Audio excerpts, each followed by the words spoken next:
All right, good morning, everyone. Good morning.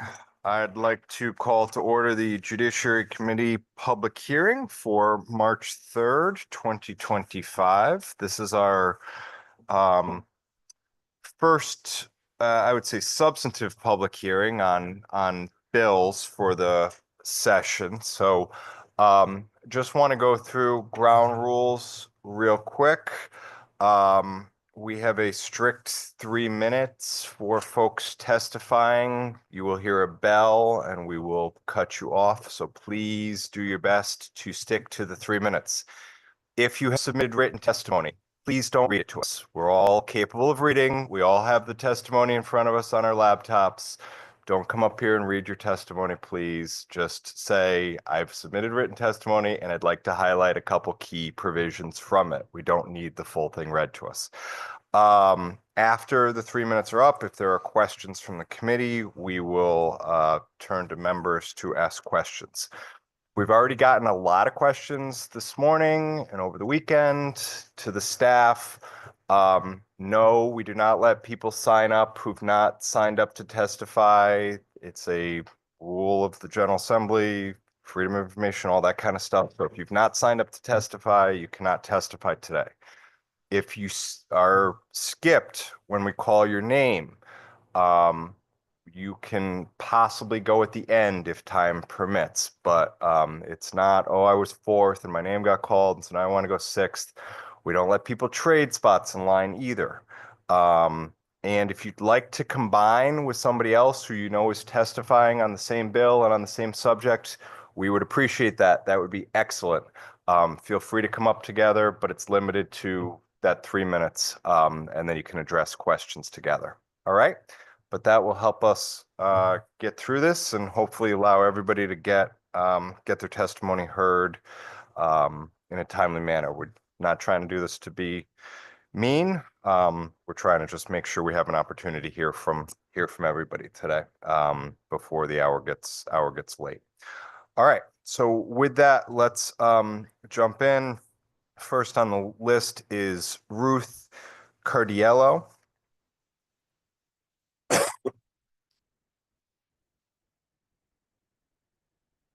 And let me also just say, when you come up, we do have 12 bills on our agenda today. So I'm sure you all know what bill you're testifying on. We do not. So if you could start your testimony by letting us know what bill you're testifying on and whether you're here in favor or opposed to that bill, it helps orient us to your testimony.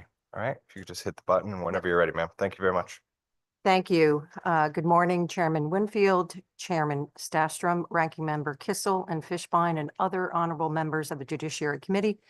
My name is Ruth Cardiello. I'm the Senior Vice President, Chief Risk Officer, and Corporate Compliance and Privacy Officer at Stanford Health, an independent nonprofit system serving Lower Fairfield County. I'm here today to urge the committee to support Senate Bill 1329, an act concerning the reduction of economic damages in a personal injury or wrongful death action for collateral source payments on behalf of a claimant. SB 1329 will correct a technical flaw in Section 52-225A of the Connecticut General Statutes regarding the reduction of collateral source payments in personal injury or wrongful death cases when there is the right of subrogation, but some or all of the subrogation right has been resolved. To avoid defendants overpaying for costs and damages that plaintiffs did not actually incur, the collateral source rule in Section 52-225A creates a process by which the court can deduct collateral source payments, reducing the total amount of a defendant is required to pay a plaintiff. This concept of collateral source reduction promotes fundamental fairness and is neither controversial nor at issue in SB 1329. Unfortunately, current law fails to address specifically what happens when the plaintiff and third party have agreed to a smaller amount in settlement of the third party's subrogation claim. For example, assume that the collateral source, an insurer, has paid $9,500 to the plaintiff and subsequently agreed to accept $1,000 to satisfy its subrogation claim. Under current law, there can be no reduction, zero, in the amount to be paid by the defendant to the plaintiff under the collateral source rule, even though fairness and logic dictate that the amount should be reduced by $8,500. This is neither a fair outcome nor a logical result. We do not believe that the interpretation of the law reflects the intentions of the legislature. For healthcare practitioners, including hospitals, money paid out in settlement or verdicts impacts reinsurance and premium costs. According to the June 15th, 2024 Connecticut Malpractice Report, which is issued by the Connecticut Insurance Department, it was reported a total of 272 indemnity payments were made, totaling $307 million from all insurers in 2023. This is an increase of nearly $125 million from 2016, the year before the Marciano decision in question here, which recorded 287 indemnity payments totaling $181 million. The average indemnity payment in medical malpractice cases has increased from $633,000 in 2016 to $1.129 in 2023. Could this be a Marciano effect? These trends reflect our experience where the Marciano case has created enormously inflated settlements and demands, and for these reasons, we urge the Judiciary Committee to favorably report SB 1329. Thank you for considering our position. Thank you. Questions from the committee? Are there questions from the committee? Representative Quinn. Thank you, Mr. Chairman, and Ms. Cardello, thank you for being here today. Yes. Have you had any specific instances where this change that you're proposing would have affected a settlement that Stanford Hospital paid out? Yes, we have, and it resulted in the expense side of that equation being approximately 50% higher without this rule due to confidentiality rules. As you can appreciate, I can't speak to the specific details, but yes, we have. And that also goes into both the values that as insurers that we place on these cases, as well as the settlements, the demands that are made from plaintiffs' firms. Yes. Okay. All right. Thank you.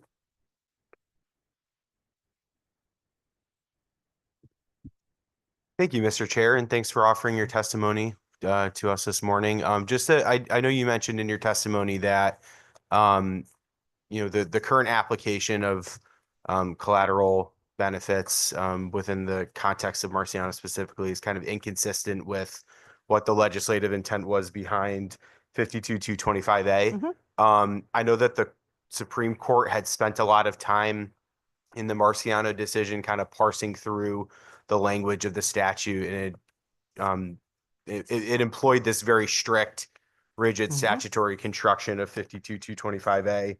And so I'm just curious as to,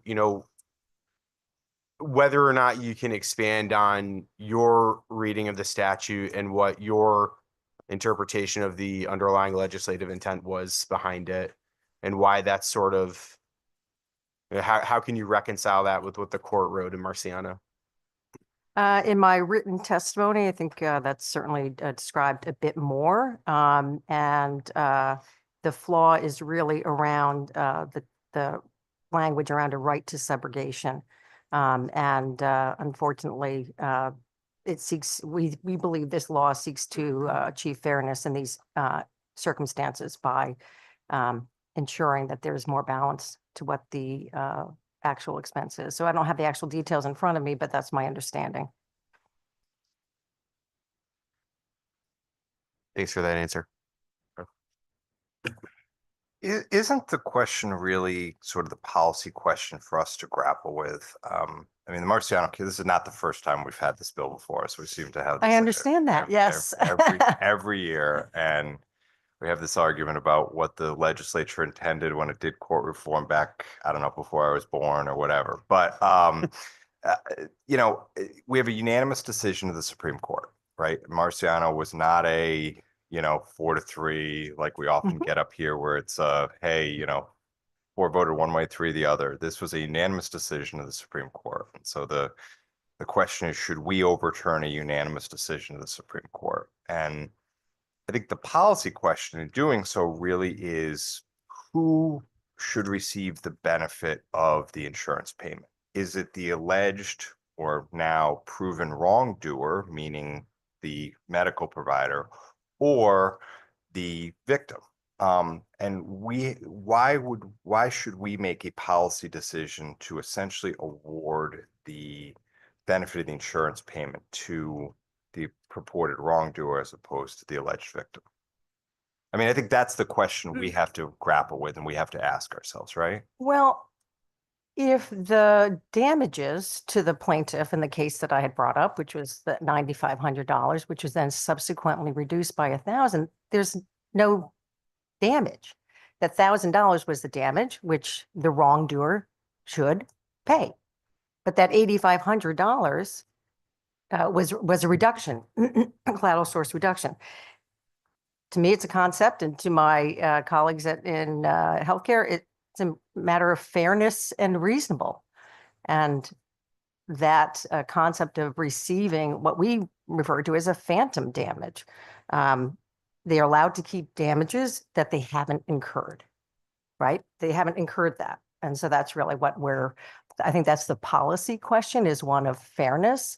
And if damages that are paid to a plaintiff are to be fair, just, and reasonable, I think it's a fairness question from a policy perspective. Further questions or comments from the committee? Seeing none, thanks for being with us. Thank you. Thank you for your time. Carl Schissel.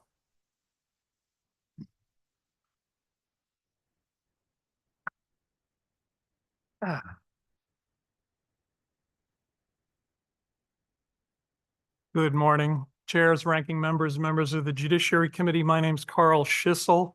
I am the Senior Director of Regulatory Advocacy at the Connecticut Hospital Association. I'm here testifying in support of Senate Bill number 1329, this bill you were just talking about. So let me cut to the chase on this. You know, when the legislature enacted Section 52-225A, it sought to achieve an equitable balance between barring plaintiffs from recovering twice for the same loss on the one hand, and preventing defendants from benefiting from reduced judgments due to collateral source payments on the other. So the Marciano decision, in my opinion, exposed, and frankly, the unanimous court's strict interpretation of the statute that was created here, that decision, in my opinion, exposed an inequity in the law where the plaintiff can negotiate down a payment obligation with a creditor and reduce its actual economic damages and then collect the full amount from a defendant for sums it didn't actually pay. You know, so for me, the policy decision is, what does the General Assembly think should be included in their definition of economic damages?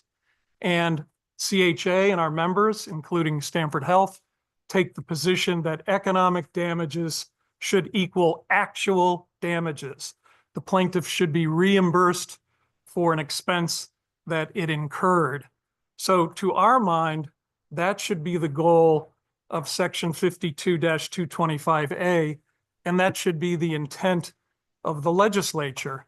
And if you enact Senate Bill number 1329, you will be adopting that policy and sending a message to the court so that they can interpret your law in a manner that achieves what we think is an equitable outcome.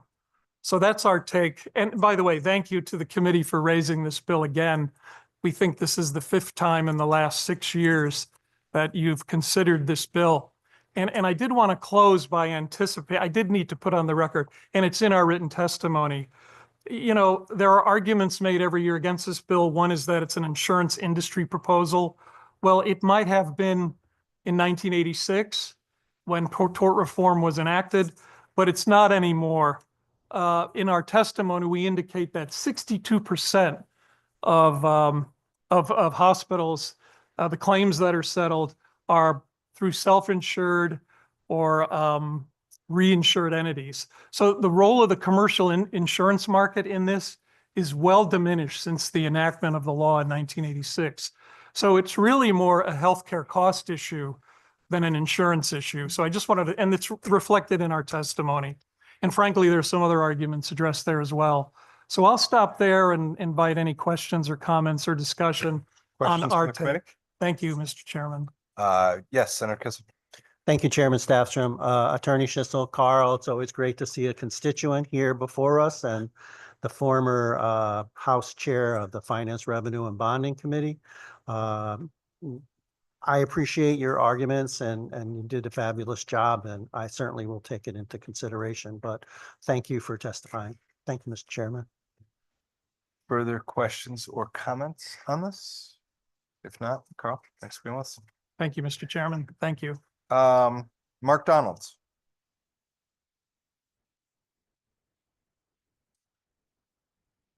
Good morning, members of the Judiciary Committee on this fine Monday morning. Thank you for taking the time to listen to me. My name's Mark Donald, and I'm CEO of Catalyst CT based in Bridgeport. And I'm going to talk to you today about Raise Bill 6971, an act adopting the Connecticut Uniform Mediation Act. For 20 years, we've run a wildly successful youth mediation program that's statewide. It's privately funded, currently working in Torrington, Norwalk, Bridgeport, and Stamford. 91% of the young people that are referred to us agree to mediation. 96% of those cases result in success. And then 3 to 6 months later, 99% of those still hold. The good thing about this bill is it recognizes the mediation as a successful enterprise. And while it includes adults, we feel strongly on the youth side that it's extremely successful and important tool at keeping young people out of the court system. But the bill offers increased clarity and predictability, the protection of confidentiality, and then support for effective mediation practices. Those are all the reasons we testify in support of the bill. Additionally, our mediation, as many do, incorporates the victim voice in it, which is so important in terms of all restorative justice and restorative practices. Through this process, we empower youth voices, we prevent escalation, and most importantly, we teach them skills that they can take beyond into the next level of their own lives and keep them out of the court system. Specifically, there's 3 sections that are helpful by clarifying what the act does and does not apply, and protecting youth when abuse, neglect, or abandonment or exploitation are present. We testify strongly in support of H. Bill 6971, and I'm happy to answer any questions that you may have. Thank you, Mark. Always good to see you. Appreciate you being with us. Questions from the committee? Questions from the committee? If not, Mark, appreciate it. Get back to work. Thanks very much. All right. Next, we will hear from Deborah Sullivan on behalf of the public defenders.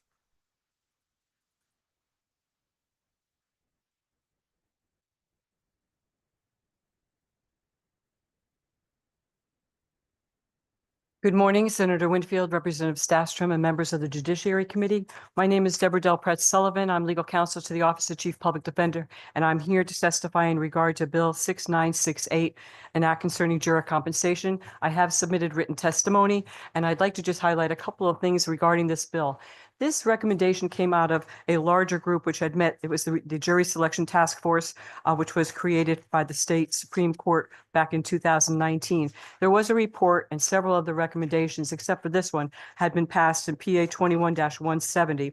All but this one section because of the fiscal note that is attached to this. This would allow for payment of jurors after day 5 to be at the minimum wage. When we look at this, staff member in my office looked to see when this originally was passed. It appeared to be back in 1951. There was a bill to have $50 per hour for the payment of jurors. And when you look at that going back to 1951, it appears that the minimum wage back then, which I believe may have been the first time a minimum wage bill may have been passed, was 75 cents an hour. So now we are up here today with our minimum wage currently being at $16.35. And what this bill would do is help individuals who are either working part-time, not employed, per diem employees, to be part of our jury pool system. Right now, many of the individuals who are not working or working part-time cannot be part of that. And by the way, if they don't appear when they are called for jury selection, and I know it's really not used that much at all, but it is a misdemeanor, a C misdemeanor punishable by up to 90 days in jail and a fine. So I know that that's not being utilized, but there is a penalty for not appearing. We ask because our clients with the criminal defense bar anyway, our individuals that we have to choose, we would like to have as a better representation of the community within which our clients are residing. So we ask if you could please look at this bill. I know that there's a substantial fiscal note. We've asked judicial to come up with what the number may be, but we ask if you would please consider passing it this year. We've been here before on this, and I know that that's generally the issue as to why it's not passed is because of the cost. But we ask that you act favorably on this bill. Thank you. Thank you. Senator Kissel? Thank you very much, Chairman Staffstrom. Attorney Del Pret Sullivan, great to see you, as Thank you. always.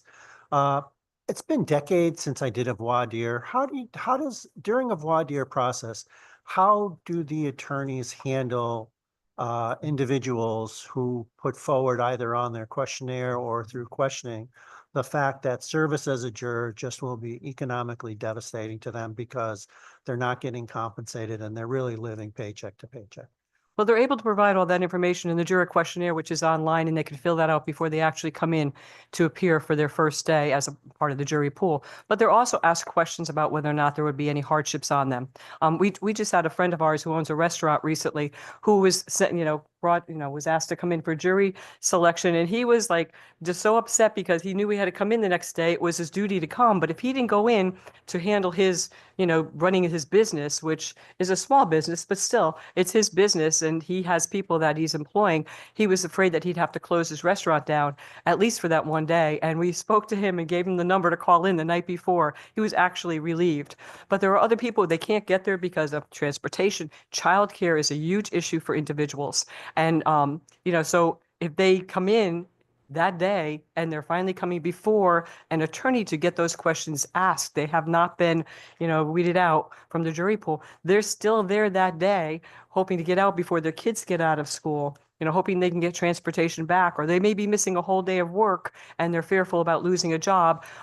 They have to stay there until they actually get questioned, because in our state, we do question individuals one at a time, for the jury voir dire. Right. And so, and I'm assuming a lot of these folks get weeded out either through the questionnaire process or the questioning process. And so how is it that not having these folks part of the group that eventually gets selected to be jurors, how does that effectuate, in your opinion, the meting out of justice? I mean, are you arguing that because this cohort of jurors are not available for financial reasons, their own economic demands, that somehow justice is not being achieved in the jury system? I believe that what we're trying to say is that you need to have the diverse composition of a jury pool, especially in the cities. And if you're getting people who are working full time, whose employers are paying them, you are not getting the people that are your working class, your indigent people that are out there just trying to make a living to put food on the table for their families. And so I think by passing this, you will be able to enlarge the jury pool, have more diversity, and then also have people who, I think to have an experience with the jury system is a very good thing.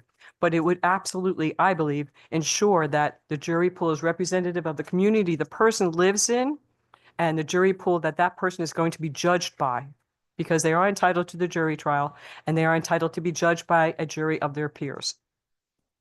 Thank you, Counselor. Thank you, Mr. Chairman. Further questions or comments on this? Further questions or comments? If not, Attorney Sullivan, I think this is certainly a proposal that's been before us in the past. I think generally this committee has supported it. Like always, the question does become funding. And so obviously we would encourage you to start the conversations early with appropriations on this, knowing full well where this bill would need to go after it leaves here. So I see my co-chair smiling. Thanks for being with us. Thank you very much. Next up would be Jim Schuwolf.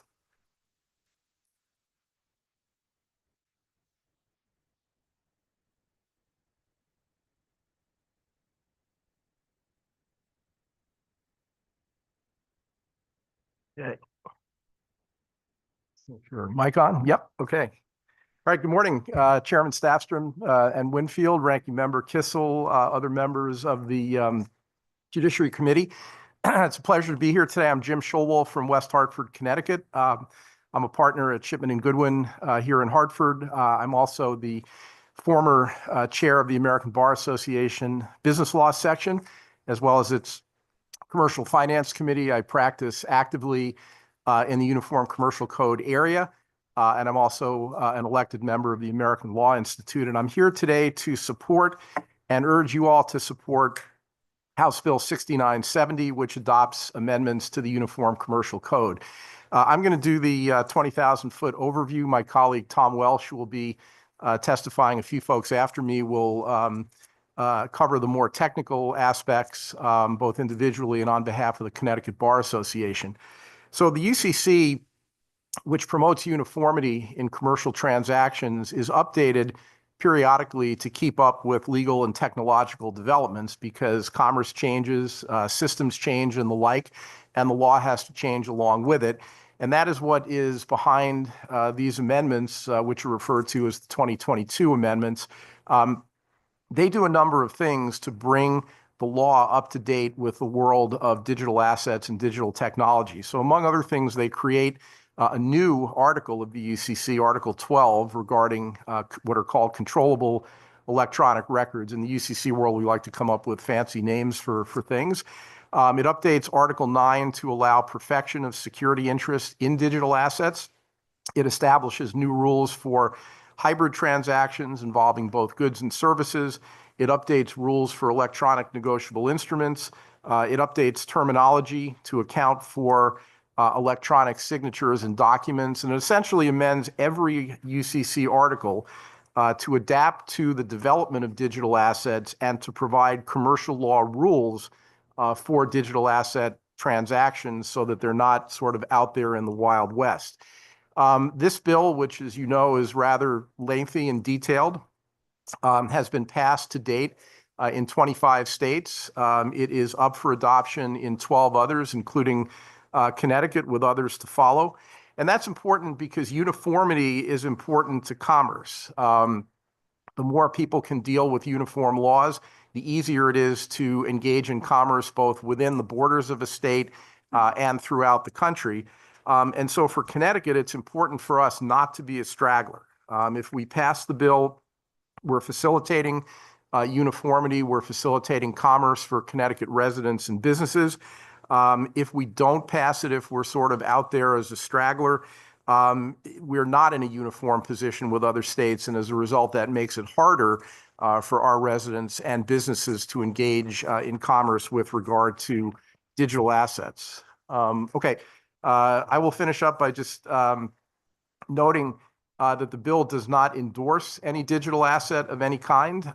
It simply brings the world of commercial law up to date with the fact that digital assets exist. Thank you. And I will stop there, and Tom will go over the process as well. Questions from the committee? Representative Fazzino.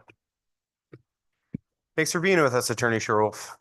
And thanks for just kind of giving us the general overview on Article 12. Just if you don't mind, maybe we can parse out a few of the details here and then maybe talk a little bit more with Attorney Welsh when he comes up to testify. But can you just maybe give us a sense of the types of digital assets that would be subject to Article 12? Like what sort of aspects of commerce are we dealing with through this provision? Yeah, so I'm gonna defer mostly to Tom on that, but really it's focusing on things like non-fungible tokens.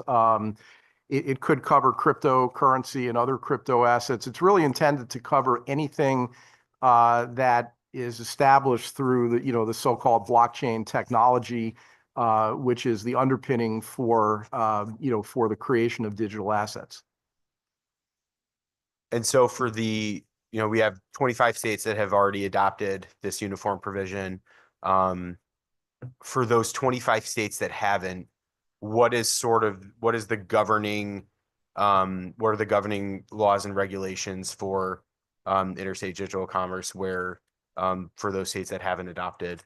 Yeah, well, the issue is there really aren't very many, and that's why this bill was produced by the Uniform Law Commission. Just a brief word on the process, just by way of background.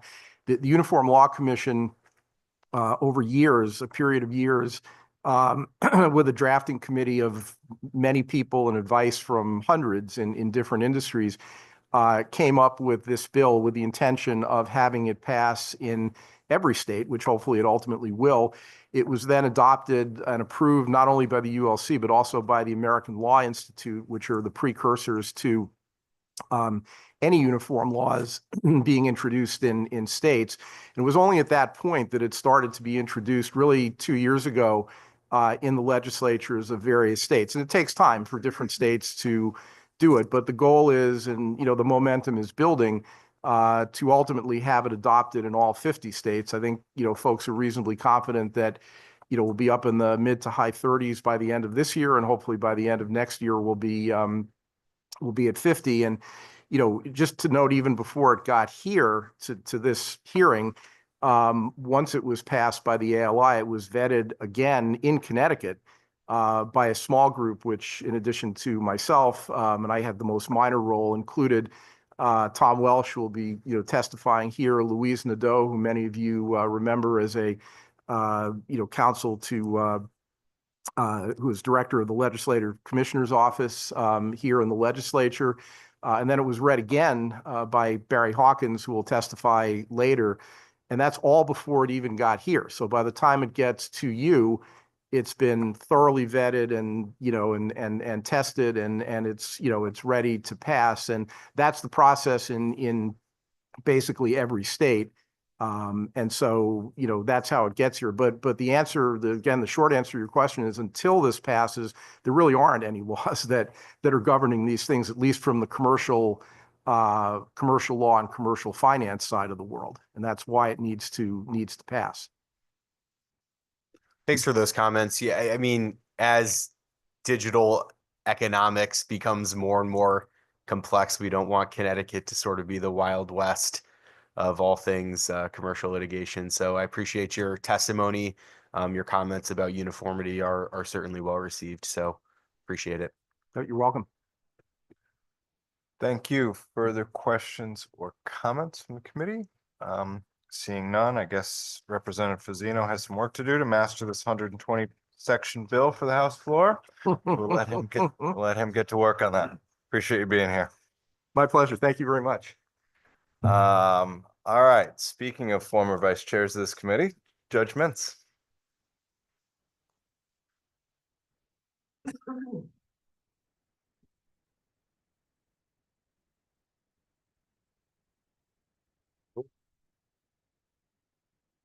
That seat's too low. Judge, it's got to be good to be here, and I don't have to put you under oath for once, right? Right. Yeah, I'm just citizen mints today. Ready? Senator Winfield, Representative Stastrom, Senator Kissel, Representative Fishbein, Senator Flexer, Senator Gattard Wilcox, Representative Fazzino, and esteemed Connecticut General Assembly members of the Judiciary Committee. My name is Douglas Mintz, and I am grateful for this opportunity to submit testimony supporting House Bill number 6971, an act adopting the Connecticut Uniform Mediation Act. For those of you who do not know me, I was a state representative from the 140th District from 1987 to 1992. I also served, as Attorney Stastrom said, as vice chair of this committee. I then served as a Superior Court judge from 1993 until I retired from the bench on January 1st, 2020. I am now a partner at the law firm of Carmody, Torrance, Sandak, Hennessy, where I focus my practice on mediation and arbitration. I am also vice chair of the American Bar Association section of dispute resolution and am a former co-chair of the section's mediation committee. I am here today as a member of the Connecticut Bar Association's alternative dispute resolution section. The Uniform Mediation Act is the result of a collaboration between the Uniform Law Commission and the ABA section of dispute resolution. Mediation is a process by which a third party facilitates communication and negotiation between parties to a dispute to assist them in reaching a resolution of their dispute. The Act's primary concern is keeping mediation communications confidential. Parties engaged in a mediation, as well as non-party participants, must be able to speak with full candor for a mediation to lead to a successful and voluntary resolution. The Act explicitly states that all mediation communications are privileged, clearly identifies the holders of the privilege, and the extent of their authority to invoke the privilege in subsequent proceedings. While the current statute states that mediation communications are confidential, it is not clear on how, by whom, or when the confidentiality provisions may be invoked or enforced. The parties to a mediation should have confidence and trust in the mediator. To ensure this, the Act also requires the mediator to disclose qualifications as well as known conflicts of interest. Mediation is a voluntary process that empowers the participants to resolve their disputes on terms that they agree to by them, that are agreed to by them. The Act will promote confidence in the process. Thank you for the opportunity to testify in support of House Bill number 6971, an act adopting the Connecticut Uniform Mediation Act. I'd be happy to answer any questions you might have. Questions from the committee? Representative Osborne. Thank you, Mr. Chair, and thank you very much, Your Honor, for being here today. And thank you for your testimony in support of the mediation bill before us today. As a practitioner of family law, I am also a certified mediator, but I find myself participating less and less in mediation and more in litigation these days. I'm sorry. Yeah. Sometimes it's necessary in order to protect the rights of people whose voices are not equal in a mediation. And that's one of my greatest concerns. I have ended up with a number of clients who come to me post mediation. And I understand the mediation is covered under this agreement in all sorts of different practice areas, and it's not just solely focused on family law mediation. But my experience as a post-mediation litigator is that sadly, the job of a mediator is to get an agreement, not a good agreement, not a great agreement, not even an agreement that a judge might come to if an order were made, but an agreement. And so I'm mindful of the disparity in power and power imbalances in mediation. I know that, as a mediator, we're trained to look for that, but it's not always obvious. And I'm wondering how the bill before us today would address that or solve for that concern, or if you think that there is an area that might need some beefing up in order to address that. Because as you know, in family law litigation, once a property division is done, it's done. It's non-modifiable. Once alimony is waived, it's gone forever. So there are real consequences. And I do understand that mediators say, go have another attorney look at this. But more oftentimes than not, the reason people are going to mediation, unless they're in a mediation that's a formal proceeding where they're both represented by counsel, most people are seeking mediation because they don't have the money to go to an attorney. So I'm wondering what your thoughts are on how this bill would address that and protect for those concerns. Thank you very much. Through you, Mr. Chair. Thank you, Representative Osborne. I do not do family mediation. Thank you. I did sit family for 1 year, and I think that there's another bill before you today about collaborative law, which I think goes a long way towards addressing what you're concerned about. This bill really doesn't address those concerns, but I can tell you that I tell people all the time in mediation, mediators have to be aware of the imbalance of power. And what I like about mediation is it creates a safe space, if done properly, for people who have an imbalance of power, who, that you can create breakout rooms and not have people in the same room, so the imbalance of power isn't there. But the mediator needs to be able to recognize that. And what I said, I tell people all the time, is that, and I read, when I was sitting family, I read this article in the New York Times Magazine by a New York judge. And it amazed her and always amazed me that people would allow a stranger who happens to wear a black robe make life decisions for them. And the mediation allows the parties, the people involved in the family situation, to resolve their dispute on terms that they agree to. And it really is an empowering thing. And I think their studies have been shown that if divorcing parents come to a resolution, that their children have a better shot of getting through it than if they let a stranger with a black robe make the decision. So, you know, and I think I'm not here on the Collaborative Law Act, but I know that it's real, you know, the idea of having a mental health professional and financial expert collaborate with lawyers to aid in the resolution of a family dispute, I think goes a long way to help that, what your concerns. Thank you very much for that answer. Mr. Chair, may I have one follow-up question? Yep. To the extent that not all, and I do appreciate that. I'm also a collaboratively trained divorce attorney, so I do collaborative as well. And I understand the benefits of collaborative. My experience, and I'm wondering, again, should there be something additional in this mediated bill for family? Because my experience is that people become much less satisfied with mediated agreements if they find out that their mediated agreement differs wildly or substantially from what the range of possibilities are that a court might have come to a decision on, or what they might have come up with had they both had the advice of legal counsel. So mediators don't have to be attorneys, right? Right. And do you think it's a good idea to beef this up with some sort of requirement of legal education for the mediators, or disclosure of what the realm of possibility might be, so that people could be more satisfied with those agreements afterward?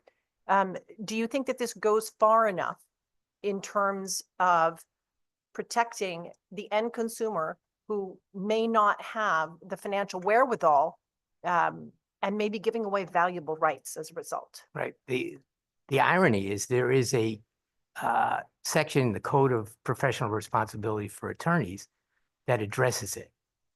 And if you have a self-represented party before you, there's all sorts of disclosures that you have to make. And, you know, part of the problem is that you as a mediator can't represent one side or the other. You really work with them to have them resolve the dispute. So the idea of, you know, so maybe codifying that rule so it applies to all mediators as opposed to just attorney mediators might not be a bad idea. Well, I appreciate that idea. And thank you very much for that input. It's valuable. And thank you, Mr. Chair, through you. Thank you. Representative Quinn? No.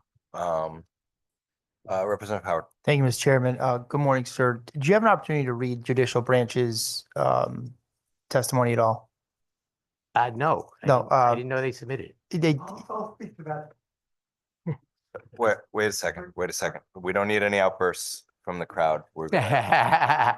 He's just got my back. That's Okay, no, it's fine, but I just want to make sure, let's, if the answer is no, the answer is no, he hasn't read it. Representative Howard, do you have a follow-up question? okay, I'll, in the interest of everyone's time, it seems there's somebody a bit more excited to answer that question, so I'll hold off, Mr. Chairman. Thank you, sir. Appreciate it, because I did note the judicial branch's testimony as well. We can get into that, but I guess just judgments, if you know, sort of why does this bill seem to carve out judges who might make a ruling on a case, but not all judicial branch employees? Or do you want to defer on that one? Well, in terms of if it says that a judge who made a decision on a case can't be a mediator, is that the question? No, it says, I've got the act right here if you want to. yeah, so it's line 55. Sections 1 through 15 do not apply to a mediation conducted by a judge who might make a ruling on the case. And of course, the question becomes, well, you know, you don't always know whether you're going to make a ruling on a case. You may end up getting on do an early mediation on a case, and then 2 years later, the case doesn't settle and it comes up before you on a calendar call. I can tell you that if that happened to me, I would not, Yeah, I would recuse myself from that recuse, yeah. case. Yeah, okay. I guess the other question, sort of from judicial's testimony, is there's a section in here, section 10, that talks about an attorney or other individual designated by a party may accompany the party to participate in a mediation. Now, the way I read that is, if I'm a party to a case and I want my wife to come with me, my wife is allowed to sit through the mediation with me. But the judicial branch seems to think that creates an unauthorized practice of law concern. I'm not seeing their concern in that, but just maybe if you guys could take a look at it, get back to us on that. My interpretation of that section is more along your lines in terms of, and that addresses some of what Attorney Osborne was concerned about in terms of safety, in terms of, having support for somebody with an imbalance of power. When somebody to not participate, in the mediation I do, it probably would be a spouse, but it would be a parent or a brother or some Yeah. friend. Yeah. And they would just be subject to the confidentiality. Okay. Yeah, I agree with you. Yeah, Representative Howard, follow up on that? I'm sorry. Thank you. So that's what I was going to go down because it does say specifically, and it's in line 201 if you have it in front of you. Thank you. Designated by a party may accompany the party and participate in the mediation. And that may be their concern because they're actually a participant. So you guys are the lawyers, but that's what stuck out to me is the and participate as opposed to just accompany. So I don't know if you want to speak to that. Maybe that clears it up, or you still think they're wrong. I'm not saying they're right. I'm just not going to asking. say the judicial branch is wrong. Fair enough. That's my job to do. Yeah, sorry. I could word that a bit better. I'm not saying that you now suddenly agree with their testimony, but I'll just leave it for you to. No, I think participate means be there, to support the person. I mean, I think, you could clear that up with legislative intent if you wanted to. Okay, yeah, I mean, we can debate this and talk about it, but again, my read of that is, my wife's in a car accident and, she's having a dispute with the other side. We're in a mediation to resolve the lawsuit on that. Pretend I'm not an attorney for a second, but if I go to the mediation with her and I'm helping her negotiate out, I mean, that's not practicing law. It's being there with my spouse. But anyway. And by the way, it can be very helpful to a mediator to have somebody there that can be supportive of the person, but almost can be removed from it a little bit because mediations are very emotional and support emotionally is really important. Okay. All right. Representative O'Day is next. Thank you very much, Mr. Chair. Good to see you, Your Honor. Sorry, I'm jumping back and forth between environment and judiciary, but I just wanted, other than the testimony from the judicial branch, I don't see any other negative testimony on this bill. As someone who was in the legislature, on the bench, is now doing private mediations, I mean, would you, and I had a hard time hearing some of it, but how would you address judiciary's concerns? I assume you've got some ideas for that, fixing that? I'm going to have to review the testimony and I can get back to you on that. Perfect. When I looked on the website, I didn't see judicial had a testimony on this bill. So they must put it in yesterday or all right, good. After I looked. All right, so in the interest of time, what we're going to do is we're going to let you and the other proponents of this bill have a conversation with judicial and judiciary and get back to us. Rep. Osborne, second time. And thank you very much for the indulgence, Mr. Chair. Just one more quick question that occurred to me while you're talking about confidentiality. When it comes to doing Audubon hearings, which for most people who don't know what those are hearings under the case of Audubon parking to enforce a mediated settlement agreement.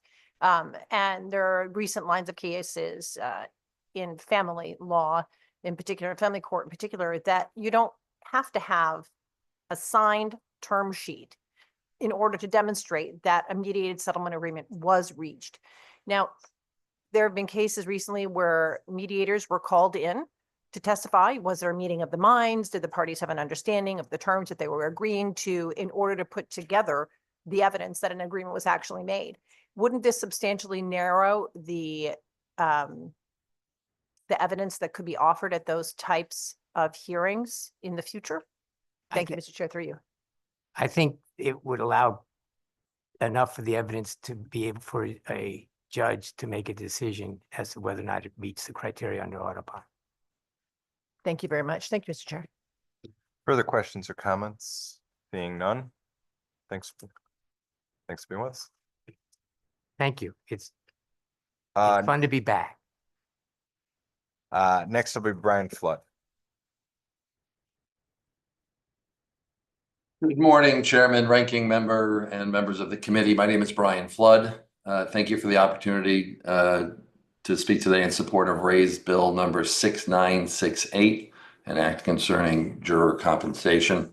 I am a trial lawyer, and this year I serve as secretary of the Connecticut Trial Lawyers Association. As a former member of the Board of Selectmen for the town of Portland, I recall many long nights of people droning on and on. So I am mindful of that, and I will keep my comments brief. I assume all of you already appreciate the policy reasons. We've already talked about this a little bit today, why it's important to enable more citizens to serve on juries.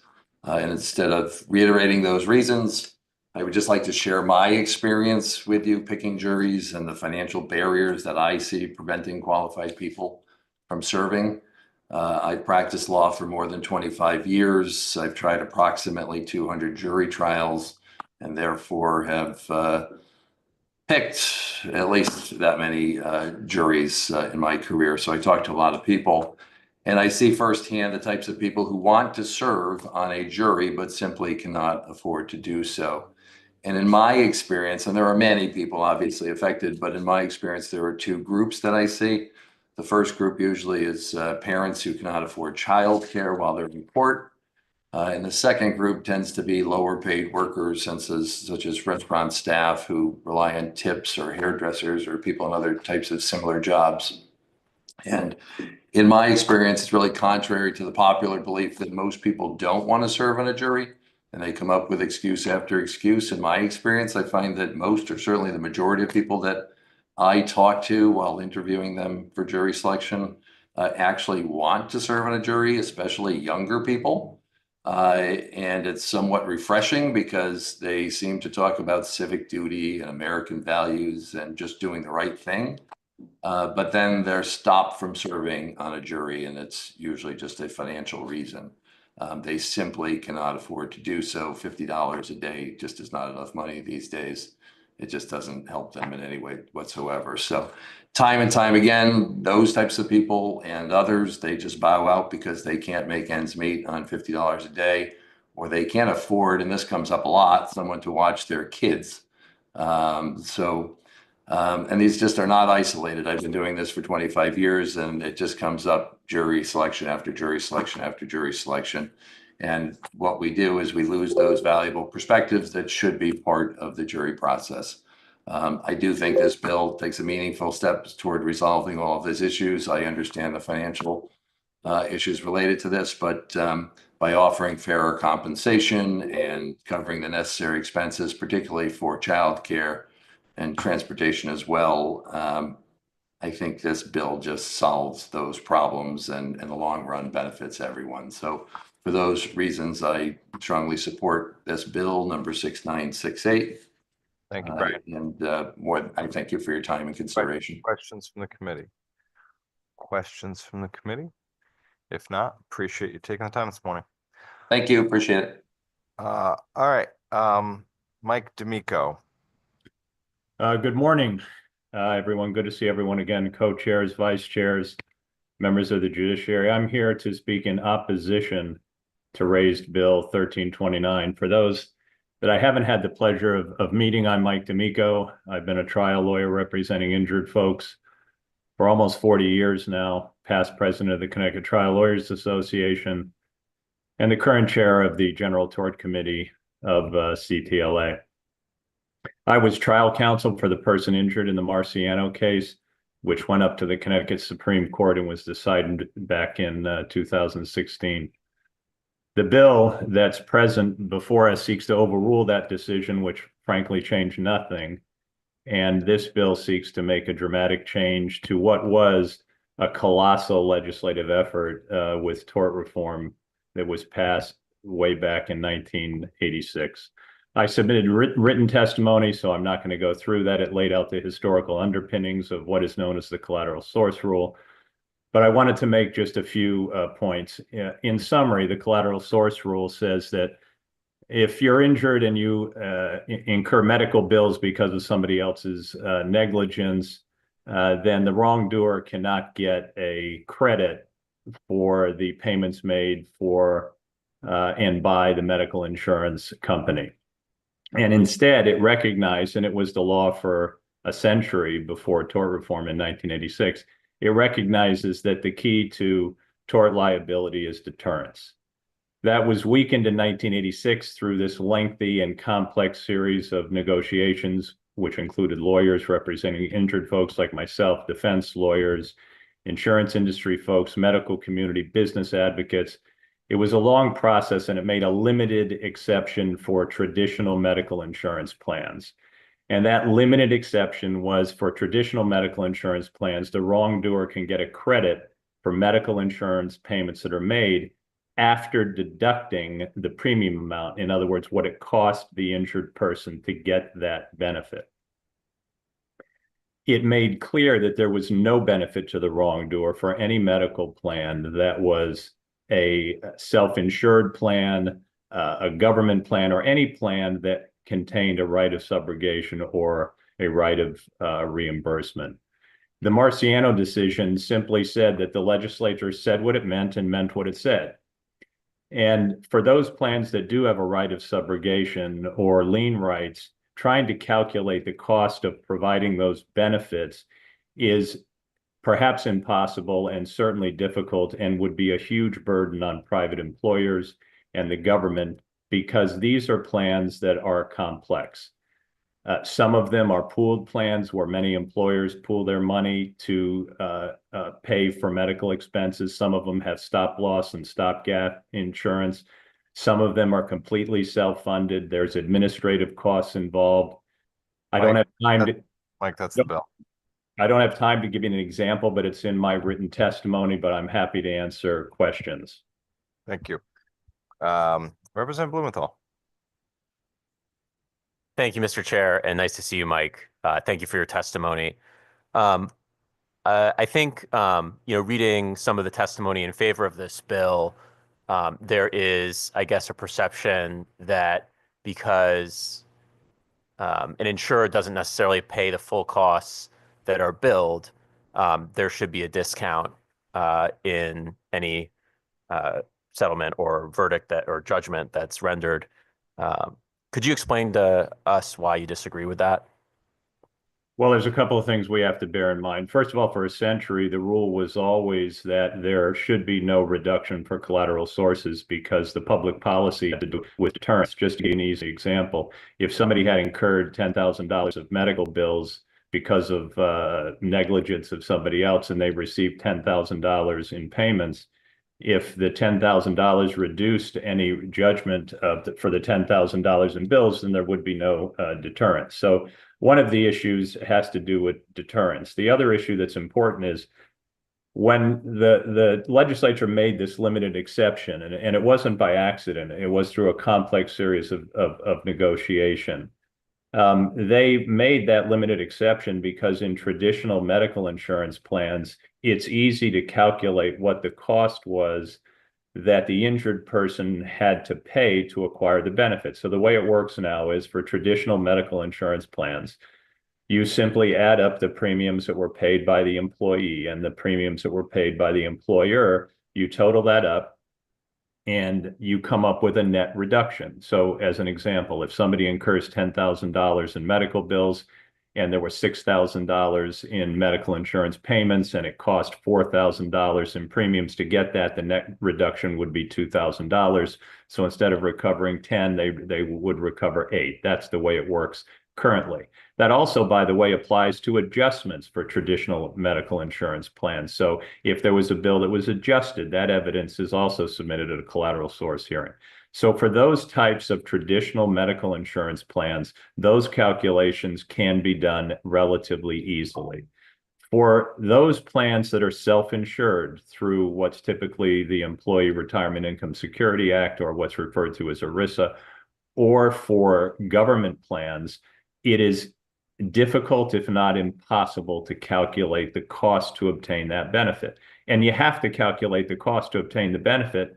Otherwise, the wrongdoer is getting the benefit of the reduction, and the plaintiff who is injured is not getting the benefit of the cost that they had expended to get the benefit in the first instance. So how do you do that in claims involving ERISA? Well, in the Marciano decision, it was a nightmare. You first have to determine whether or not there was stopgap insurance that participated in payment of those medical bills and what the cost of that was.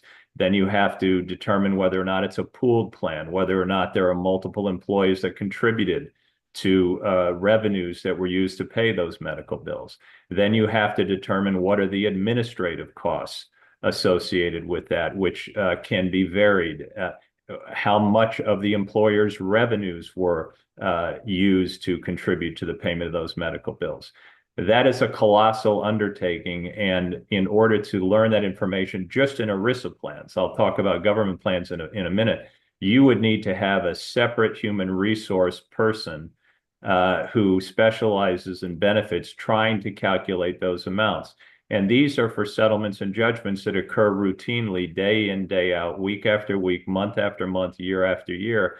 It would be such a burden on employers who then would be subpoenaed to collateral source hearings to provide information that would frankly be difficult for them to determine in the first instance.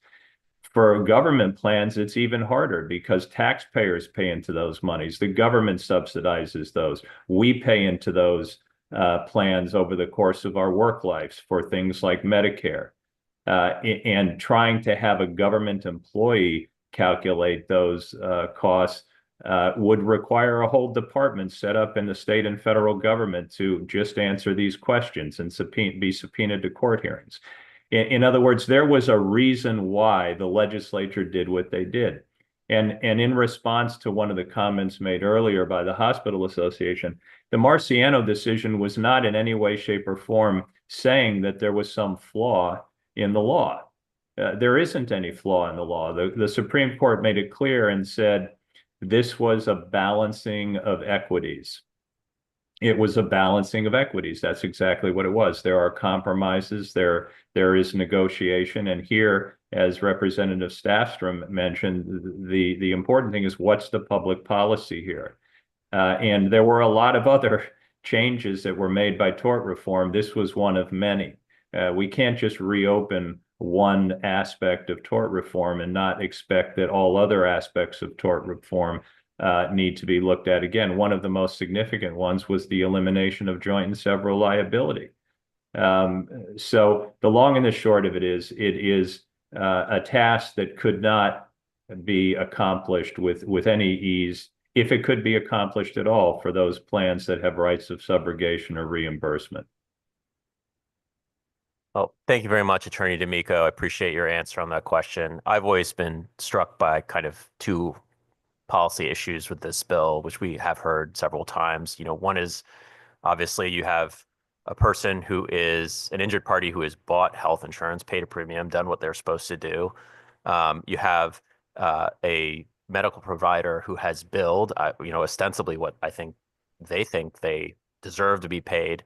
And you have a health insurer who's negotiated a different rate. And I'm not sure why, with all those parties who did the right thing, the wrongdoer and their insurer should be the party that benefits from the negotiation that the health insurer is doing. And I was also struck by, I guess, an irony in the Hospital Association's testimony. Obviously, we want to support our hospitals here in Connecticut, but there's an irony that on the one hand, the hospitals are saying, we're charging this amount and it's legitimate and we should get it. And then on the other, if we get sued, you shouldn't take it seriously. That's just something that's always struck me. I appreciate your testimony on this issue, and thank you, Mr. Chair. Further questions or comments for Attorney D'Amico? Senator Kissel? Thank you very much, Chairman Staffstrom. Attorney D'Amico, great to hear you. And you gave a very detailed answer to Representative Blumenthal. Just very succinctly, because I know that we don't want to go too long on this, but I have seen over the last few years that it's not really the insurance industry that's coming to testify regarding this as much as now the hospital association. Again, my constituent, Carl Schissel and others, the first speaker from Stanford Hospital. And I'm just wondering, what's your response to the fact that they're saying, hey, we weren't really part of that tort reform back in the 80s, and we're an unexpected party that's getting dinged by this. Again, without going on at length, but just what would be your quick response to the hospitals? Through you, Mr. Chair. Well, my initial response is they were a part of it. There were many changes that were made in tort reform that were issues that were raised by the medical community, and they were represented and participated in those negotiations. I don't want to date myself, but I've been doing this for almost 40 years. The other thing is that, we have to bear in mind that it doesn't eliminate the issue that I mentioned before, which is those plans that have rights of subrogation or lien rights, which are typically ERISA qualified plans or plans that are government plans like Medicare and Medicaid. It doesn't eliminate that problem.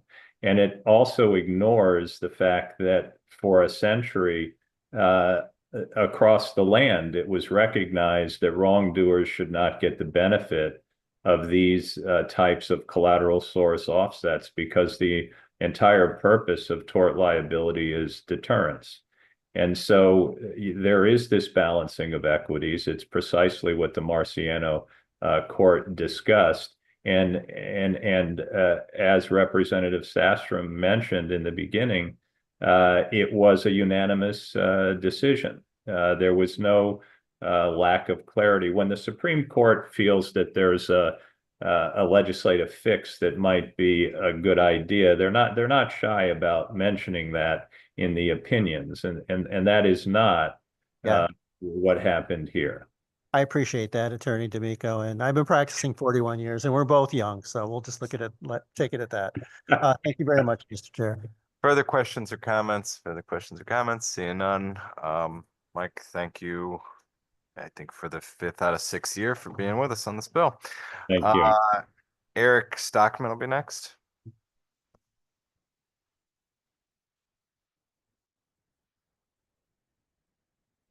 Good morning, everyone. Chairs, vice chairs, members of the committee. I'm Eric Stockman.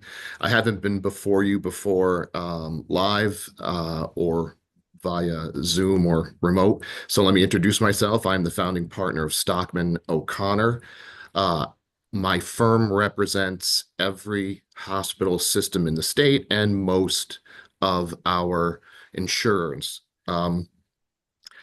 I've submitted written testimony, but what I really want to talk about is the impact on the ground to the hospital systems, to the insurers, and to the litigants from my perspective of Marciano. And by the way, hello to my friend Mike D'Amico. I've only been practicing 30 years, so he's got me by 10 years. And I was in college when tort reform was passed in 1986, so I can't speak to that directly, 40 years ago or so. But I do know what the landscape has been like for the last 30 years because my career has been devoted to defending medical professionals. First of all, I think maybe we're conflating a couple of things. This is about economic damages, not non-economic damages. And there's no lack of a deterrent effect in this state when a jury awards non-economic damages. In fact, as I'm sure you're going to hear, awards have gone through the roof since the pandemic.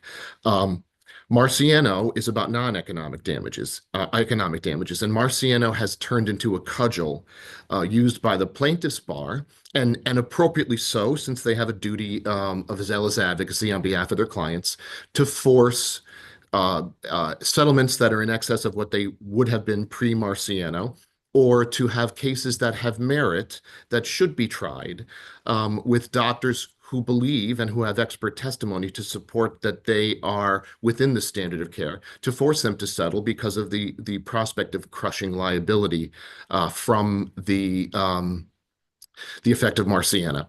Prior to Marciano, there were courts that would set off the payments made by an ERISA plan or government funded plan. And Marciano basically said, no, we're going to take a look at the statute. The statute says all of those plans and eliminated the ability of courts to do that.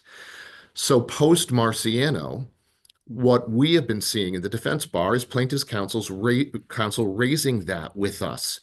I've heard dozens of times, you've got a Marciano problem. You've got a Marciano problem.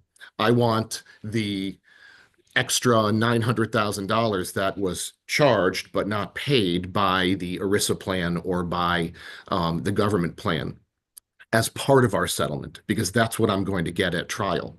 Those types of statements, again, within a plaintiff's lawyer's duty of zealous advocacy, have to be taken into account when you're deciding whether you're going to litigate all the way through to a verdict or settle. Thank you, Attorney Stockman. That's the bell. Questions or comments from the committee? Questions or comments? Seeing none, thanks for being with us this morning. Thank you. Thomas Welsh should be next.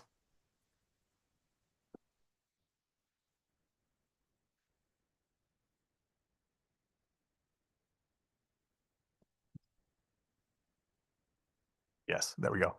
Good morning, Honorable Chairman and members of the Judiciary Committee. My name is Thomas Welsh. I'm appearing today on behalf of the Connecticut Bar Association, as well as myself, in support of House Bill 6970, an act concerning the adoption of amendments to the Uniform Commercial Code. We heard a little bit about it before from Attorney Schulwolf.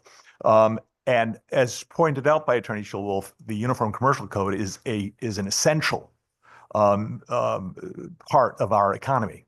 It provides substantially similar rules across all states and jurisdictions of the United States for commercial transactions, and ranging from everything from sales and leases of goods and negotiable instruments, bank collections, fund transfers, letters of credit, documents of title, holding of securities and financial assets, and secure transactions, of course. This UCC has been in effect for over 60 years and has been very successful in allowing commerce to transact in the United States. But it's been tweaked over the years as legal changes have occurred, as technology has occurred. The bill before you is a major revision that took several years of work and is a result of legal and technological changes. This is and it's meant to deal with digital assets and electronic transactions in the UCC and to facilitate electronic commerce. In 2022, the legislative session, you may recall, the Department of Economic Community Development did their handcrafted bill that was submitted to the General Assembly based upon Wyoming, as it turned out, which was somewhat inconsistent with the UCC. So we at the Connecticut Bar Association, and I'm testifying, as I said, on behalf of the Bar Association, asked you not to proceed with this. We knew that these 2022 amendments were coming. We wanted them to finish so that we would have a uniform act that was consistent and wouldn't cause collisions. This bill, and we're back. This is how we fulfilling our promise. The greatest number of individual changes deal with electronic signatures, because both UETA, that's the Uniform Electronic Transactions Act, adopted by Connecticut, and the federal act, e-sign, left the UCC out and said, look, the UCC has to determine when electronic transactions are useful or not.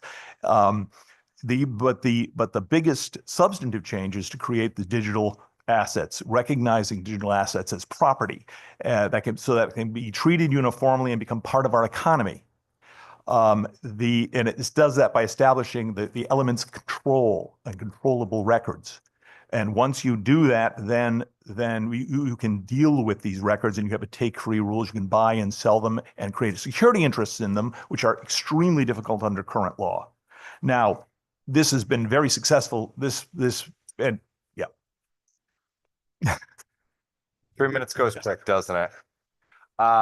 Questions or comments? Let's start with Representative Doucette. Thank you, Mr. Chair. Thank you, Attorney Walsh. I take an interest in this, wearing my hat as the chair of the Banks Committee. We spend a lot of time trying to figure out what these things are, define these things, and then a little different than what we're talking about here today, figure out how and who should be regulating them and in what manner. But I take an interest with these definitions, and I think they're kind of useful for our purposes over there as well. Can you talk about, well, two questions. One is the difference, I'm having a hard time understanding the difference between the definitions of controllable electronic records and controllable electronic accounts. And then the second question is, can you talk about, you're starting to get into it a little, the method of control and perfection of each of those assets? Right. Okay. The controllable electronic records are records that are susceptible of being controlled. Now, the way that the bill does it is just to try to have a more general description of the kinds of things that the system and the CE, the controllable electronic record, and having control of it will do. And if it satisfies those elements, then it becomes controllable. If it doesn't, it won't. And I can get the three elements being that you can substantially, the party in control can own and use the asset. They can exclude others from the assets, and they can transfer the asset. If the system allows you to do that, then it becomes a controllable electronic record. And Article 12, the new Article 12 of the Uniform Commercial Code deals with this and the buying and selling. The one thing that isn't in the code now for these types of assets is that if you buy and sell them, you only get the power that your seller had to give you, but a bona fide purchaser without notice of a completing claim would not be cut off. Unlike other parts of the code where that is the case, we've got to protect our BFPs. It establishes a take-free rule. So for the buying and selling of these things, you combine that take-free rule with a controllable electronic record that evidences an account or evidence, and that would be called a controllable account, or a controllable payment intangible, which is not necessarily from the sale or of lease of goods. So it's anything else. And if that's the case, and the party to who owes that debt has agreed that they will pay the owner of the CE, the one in control of the CER, then it becomes an asset that can be transmitted and a real asset. And it's almost like an electronic promissory note, if you will, even though the promissory notes, don't work that way. So that answers that first question. I'm sorry, the second question being perfection. Oh, yes. And I'm wondering too, specifics. So is it actually in the electronic record or the blockchain where a notation is made? Is that what establishes control? It could be. Or is there some other? The reason that we did it in this way was that we do not want to constrain ourselves to blockchain. We do not want to constrain the technology in the future. So this was used very successfully in the creation of electronic chattel paper in 2003. They used the same kind of method. And electronic chattel paper, as you may know, has exploded. It's now principally used in the machinery and equipment and leasing industries. I'm seeing it every day. So it was very, very successful, and it didn't block the development of the technology. Perfection remains you can file, remember these assets always remain general intangibles, so they can be perfected, the security interest can be perfected by filing. However, if you have control of the CER, that control primes the party that has perfected. Similar to what the situation is for investment securities. So if that answers your questions. I want to just all point out that the problem is that New York and Massachusetts also are considering this. And the conflicts of law process on this is that if we do not pass anything and we don't have any, and they get there first, the only way that our industries can utilize this would be to redomesticate into one of those other states. You can't opt in by written agreement. So that's the way the conflicts of laws rules work. Okay. Thank you. Electronic money too is defined in here. And so, again, just to establish what we're talking about here, a cryptocurrency is not electric money. A Bitcoin, for instance, is an controllable electronic record as opposed to what is now defined as also electronic money. Is that correct? That is correct. Money has to be endorsed or created by a government. So I know that some South American countries have adopted Bitcoin, for example, but Bitcoin is merely a controllable electronic record. If the United States in the future determines that it's going to establish an electronic currency, the federal government would have to do that. And then one last question. We often talk about the concept of a digital wallet in the context of cryptocurrency and digital assets. Would that be the wallet being the thing that essentially stores the actual assets, right? Would that be, okay, so how would that fall under these definitions? The wallet's merely the way in which you can identify yourself to the system as the party in control. That's it. So that's in currencies, they use the digital wallet. I mean, who knows what it's going to be tomorrow with our folks out in California writing code, but that's the way that it works now. Dense stuff we could go on, but I'll let others. We, by the way, at the Connecticut Bar Association, will be very happy. This is a 600-page bill, and I put in some text with answers with a summary. So we'll be very happy to answer any questions. Thank you, Mr. Chair. Thank you. Representative Fazzino. Thank you, Mr. Chair. Attorney Walsh, great to see you. You have been advocating for this particular proposal for the last couple of years, and I just want to say thank you for your advocacy in our interpersonal conversations. I know that you and our colleagues at the CBA worked incredibly hard on getting this proposal ready for showtime. So I know I asked a few questions earlier in the hearing. You answered a lot of them in your interaction with Representative Doucette, so I won't rehash anything that's already been rehashed, but just out of curiosity, so under the current existing framework that we have right now, we've created this new concept of a CER through this bill, but how are they conceptualized under our current framework now? Are they just payment intangibles? Like, under what term of art do these types of assets fall under our current Connecticut commercial code? Under the code they would be considered general intangibles under UCC Article 9. And general intangibles under the current code are defined as things that are other than any of the other categories in the code, and are outside the Uniform Commercial Code with respect to things like buying and selling them, who has good rights to them, what kind of take-free rules, like if you buy and sell some goods from a buyer, a buyer, it cuts off the rights of a dealer, it cuts off the rights of secured creditors or anybody else that may claim a right in those goods. So there's nothing with respect to general intangible. It leaves it to other law. This, however, brings, for CERs anyway, brings it into the code and gives you some bright line rules.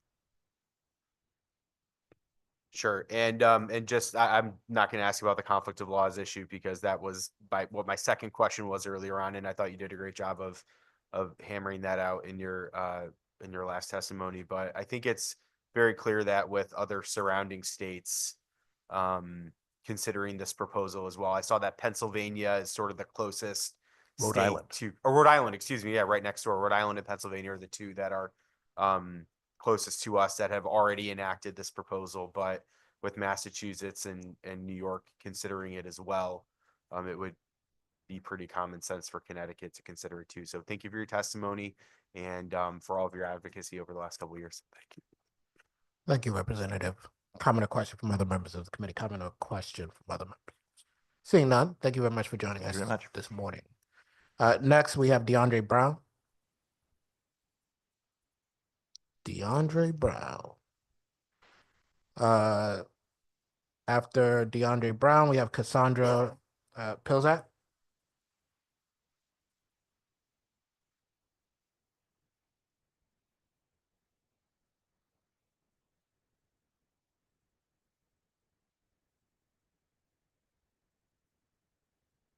Good morning, Senator and distinguished members of the Judiciary Committee. My name is Cassandra Pilzak, and I'm a partner at Gerber, Ciano, Kelly & Brady, and I'm a member of the Board of Directors for the Connecticut Defense Lawyers Association. Thank you for allowing me to testify today on behalf of the CDLA to express our strong support of raised Senate Bill number 1329. Bill number 1329 is in the best interest of all your constituents and serves the purpose of Connecticut's damage law on personal injury and wrongful death actions. We believe the proper question to consider here is not about who should benefit from a windfall, but rather should an individual litigant continue to be allowed to collect economic damages that she has not paid, does not owe, and that another does not owe on her behalf, when that windfall is then passed on to consumers in Connecticut that purchase insurance policies. Following the Marciano decision, plaintiffs' attorneys have used that decision as a basis for increasing settlement and verdict values in the state, which has resulted in increased insurance premiums. This is affecting every person in the state of Connecticut that must purchase any type of liability insurance that would cover bodily injury. The court in Marciano did not change the language of the statute, nor did it interpret what was intended by the legislature in passing the statute. The court in Marciano said that it was required to only look at the words in the statute and apply what they believe those words mean as they interpret them today. And that is not looking at what was intended when it was passed. When the collateral source statutes were originally passed, they were aimed at fairness, preventing double recoveries and windfall judgments, furthering the goal of providing injured parties with fair, just, and reasonable damages. However, in practice, Marciano changed the entire process of case evaluations and settlement negotiations. Prior to Marciano, plaintiffs and defendants alike and judges accounted for a collateral source reduction of the difference between the total amount of medical bills and the amount of any right of subrogation. The reality is today that is no longer true. Plaintiffs' attorneys are routinely using the court's decision in Marciano as a basis to increase settlement values and verdict values of damages claims. This is leading to inconsistent results. A constituent in your area would receive a completely different result than another constituent in your area with the same exact damages claims. This is also inconsistent with Connecticut's damages law. As cited in our written testimony, the Connecticut Standard Civil Jury Instructions state that a plaintiff is to receive fair, just, and reasonable compensation for damages that they have incurred or are likely to incur in the future. However, with Marciano, plaintiffs have been allowed to recover amounts that they are not incurred by them, nor amounts that they are likely to incur in the future. Allowing a plaintiff to collect a windfall for such damages is inconsistent with awarding fair, just, and reasonable compensation, and exceeds the amount necessary to put the plaintiff in the same position she would have been had the defendant's conduct not occurred. We believe that this bill seeks to restore balance and fairness to a system intended to award a plaintiff only that which is fair, reasonable, and consistent with the purpose that the statute was intended when written, and further seeks to prevent unnecessary inflation of insurance premiums, and we urge you to support it. Thank you. Thank you. Great timing, by the way. Comment or question from members of the committee? Comment or question? Not. Thank you very much for joining us today. Thank you. Next, we'll hear from Donna Civitello. And I'll just say, as you're coming up, just a reminder to folks, you can say it. Just a reminder to folks that it is often difficult to get your written testimony in 3 minutes. You don't have to read it, given that we will have a copy of it if you provided it to us. So it may help you to get your ideas out by thinking about summarizing. And good morning. You may proceed. Good morning, Senator Winfield and all of the esteemed members of this committee. Thank you for letting me testify today. My name is Donna Civitello. I'm testifying in opposition to Bill number 6969, raised bill. I'm a workers' compensation attorney. I've been one in Connecticut for 39 years. So I submitted written testimony, and I just want to raise 2 points and emphasize them. Raised Bill 6969 seeks to overturn the Supreme Court's unanimous holding in the Martin Holy case early this January. The bill provides that anyone who elects to retire from the workforce and becomes incapacitated after retirement shall be disqualified from receiving total incapacity benefits under General Statute Section 31307A. The supporters of this bill in their written testimony claim that the Supreme Court went off course and in the Cochran and Martinelli decisions and created a new law and exposed their members to new financial challenges that are unanticipated and weren't planned for. I think that's a huge misunderstanding. It's certainly false. The Supreme Court applied the law as it has existed since 1953, and even before that. The law is that temporary total incapacity benefits may be claimed throughout an injured worker's lifetime, including after removal from the workforce for any reason. Now, in 1953, there existed a total cap of total incapacity payments of 15 years. And in 1953, the legislature said, well, we're going to remove that cap and make these benefits available for the entire life of an injured claimant if necessary. And I should note that prior to 1953, from 1913, although the period of TT was capped at different amounts over the years, TT meaning total incapacity, retirement was never a bar. The reason is that total incapacity benefits help to support families during a wage earner's periods of incapacity to do anything useful at all, including just things around the home, like watching the kids while the spouse maybe had to go out to work. So in lieu of allowing such workers and their families to become public burdens, the legislature in 1953 left the cost of total incapacity on those most able to prevent work injuries, the employers and their insurers. And you see that throughout the legislative history of that revision. So the legislation has revisited the workers' comp, you know, every year, you all know that, and they have never taken away the right to claim total incapacity during retirement. It's the right to claim is just a right to claim. So that the claimant still has to prove that they're totally incapacitated. And I believe a colleague of mine will address what this statute would do to the complex statutory framework overall. That relies on the primacy of workers' compensation payments. Okay, so your time has elapsed. Let's see. Are there comments or questions from members of the committee? Comments or questions? Seeing none, thank you very much for joining us this morning. Okay, to thank your you. Testimony. Next, Ivelisse Carrera-Brown. Mark Soboslai. Okay. Yes, hi. Good morning. Yes, nobody can pronounce my name. Thank you. No worries. Good morning, Representative and honorable members of the Judiciary Committee. My name is Mark Sabosley. I'm here to support Senate Bill 1283, an act concerning adoption of the Uniform Collaborative Law Act. 47 years ago, when I was in law school, I was working as a family relations counselor when the judges of the Connecticut Superior Court decided that we should offer opportunities to divorcing parents to resolve their disputes in mediation out of court before they must endure an adversarial courtroom trial. I was there on the ground floor when court-connected ADR first began in the early 80s in the family court. And throughout my career of almost 50 years, I've experienced the positive effects of simply helping people talk with each other. Every year for the past 35 years, I brought that same idea into my law school classroom where I teach and study alternative dispute resolution at Quinnipiac University School of Law. I've been a trial lawyer for many years, but recently I've now chosen to join multiple family law professionals throughout the United States and across the world who have devoted their practices to out-of-court resolution. I'm a member of the International Academy of Collaborative Professionals, the Connecticut Council for Non-Adversarial Divorce, and a number of practice groups in the state of Connecticut. The practice of collaborative law continues to grow and develop in Connecticut. Many Connecticut lawyers have been trained and have chosen this particular ADR option. By passing the Uniform Connecticut Law Act, you will help our people in multiple ways.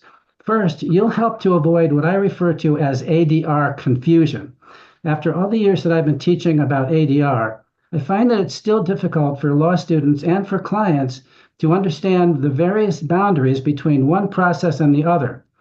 When you clearly define what a collaborative process is in the Uniform Collaborative Law Act, you are helping not only the clients, but you're also helping the lawyers to establish clear boundaries in terms of what is and what is not a collaborative process.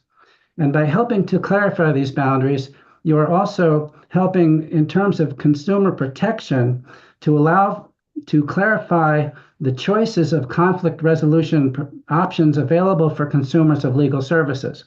There are now 26 states that have enacted the UCLA, and I think at this time we are asking for this state to join those states, and we can continue to provide this very valuable option for families going through the difficult problem of divorce. Thank you very much for your time, and I would be happy to answer any questions. Thank you. Comment or question from members of the committee? Comment or question from members of the committee? Seeing none, thank you very much for joining us this morning. Thank you. Next, Lincoln Woodard.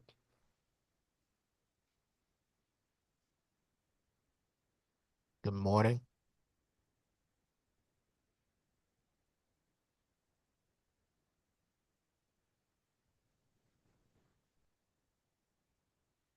Good morning, Chairman Winfield, Chairman Stafford, Senator Kissel, Representative Blumenthal, other members of the committee. My name is Lincoln Woodard. I'm former president of the CTLA and still active in the organization. I'm here to testify in opposition to Raise Bill 1329 regarding the collateral sources. I will not restate what's in the testimony and that both the oral testimony from Attorney D'Amico and what is in the written materials submitted here, but I just wanted to point out a couple of things that has been raised here.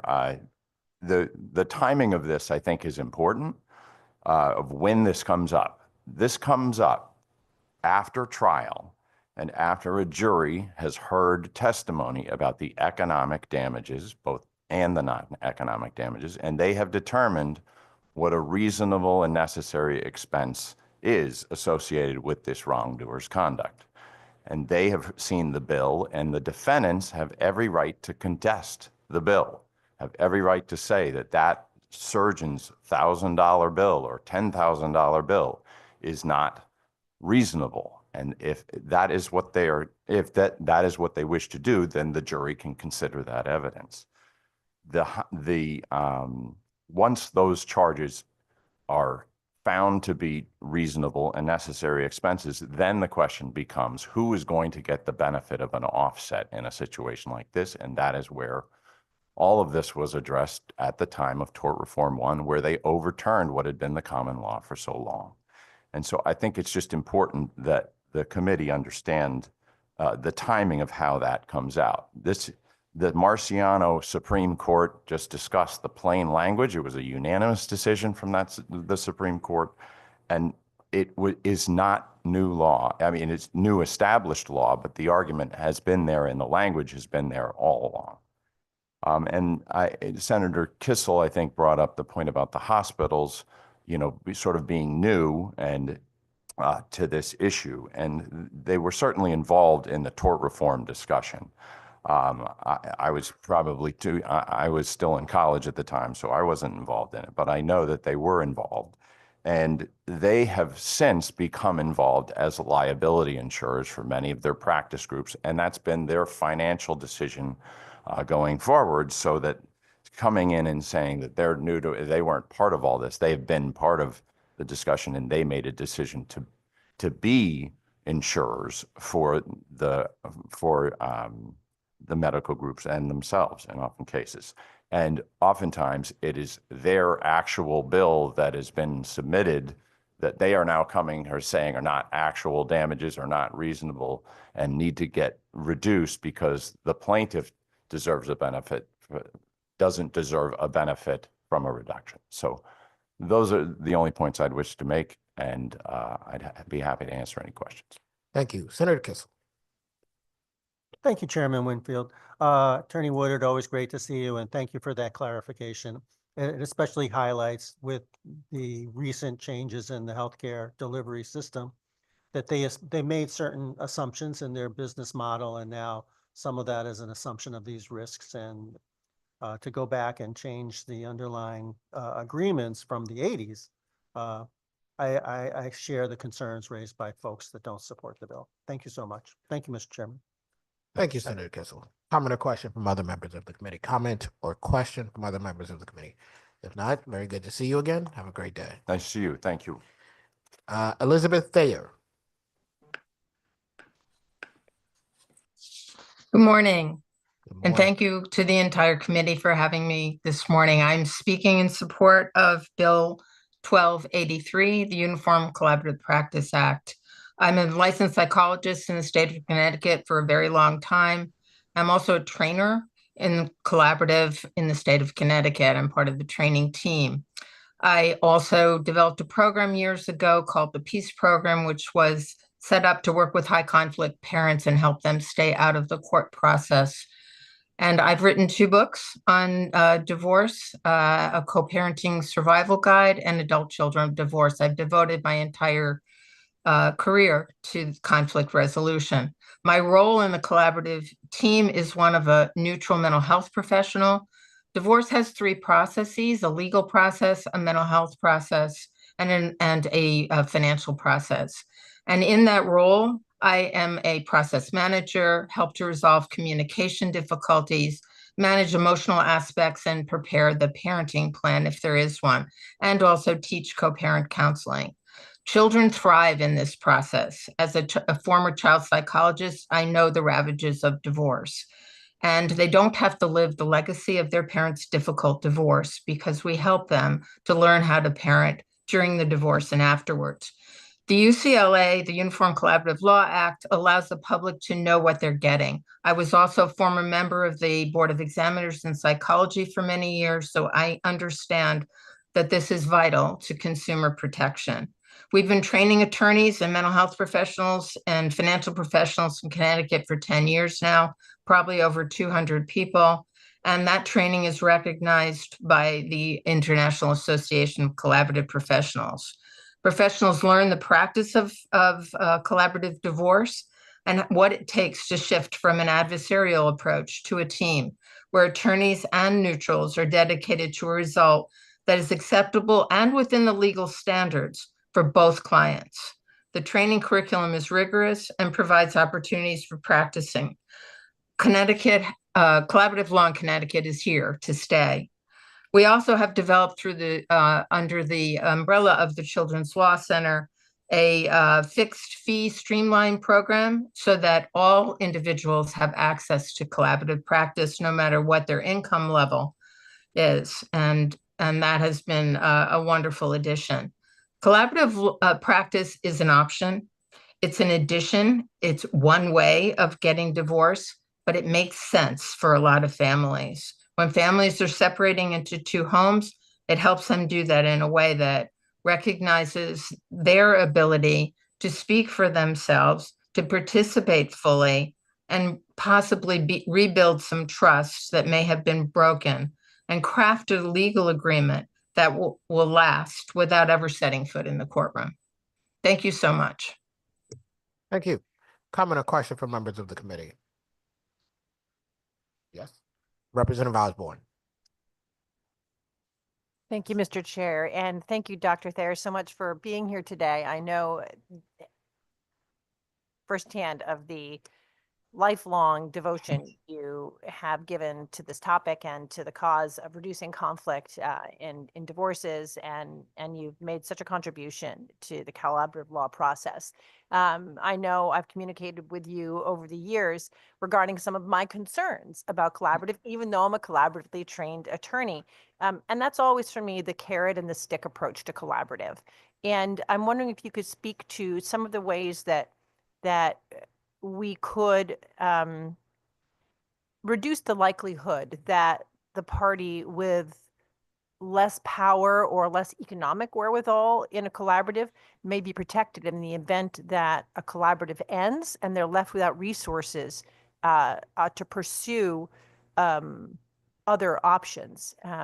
because of the substantial resources they could put into collaborative, there is a great incentive for parties to reach deals and to make agreements in a collaborative because of the loss of resources if they go forward. And I'd welcome your thoughts on how we could do that, and whether this bill, being a uniform bill, could be tweaked to address those concerns here in Connecticut. Thank you very much, Dr. Thayer, for being here. Sure. Thank you. Thank you for having me. I'm glad to respond to that. First of all, I think the collaborative process provides what in psychology we call a holding environment for people. It's a safe place for them to work. So I don't agree that it puts pressure on them to settle. I understand that a lot of resources are used in collaborative, and if it doesn't work, then people may go to litigation. But on the other hand, the number of cases that fail are really very small. And we can do a lot within the collaborative process to work towards a solution that can work for both people. So we can help them learn how to manage their finances. If they're more unaware of finances, they can meet with a financial professional individually. They can also meet with me. We have a lot of options within that. So I can't speak to, I think, the second half of your question, Representative Osborne, because that will probably be best answered by the lawyers that are, Attorney Bix will follow me. Thank you very much. And thank you so much for being here today. And again, thank you for all that you have done to contribute to this area of law and to reducing conflict for families in Connecticut. Thank you again. I appreciate that. Thank you. Thank you, Representative. Comment or question from other members of the committee? Comment or question? Seeing none, thank you very much. Representative, you might want to make sure your microphone is off. Indeed. Thank you, sir.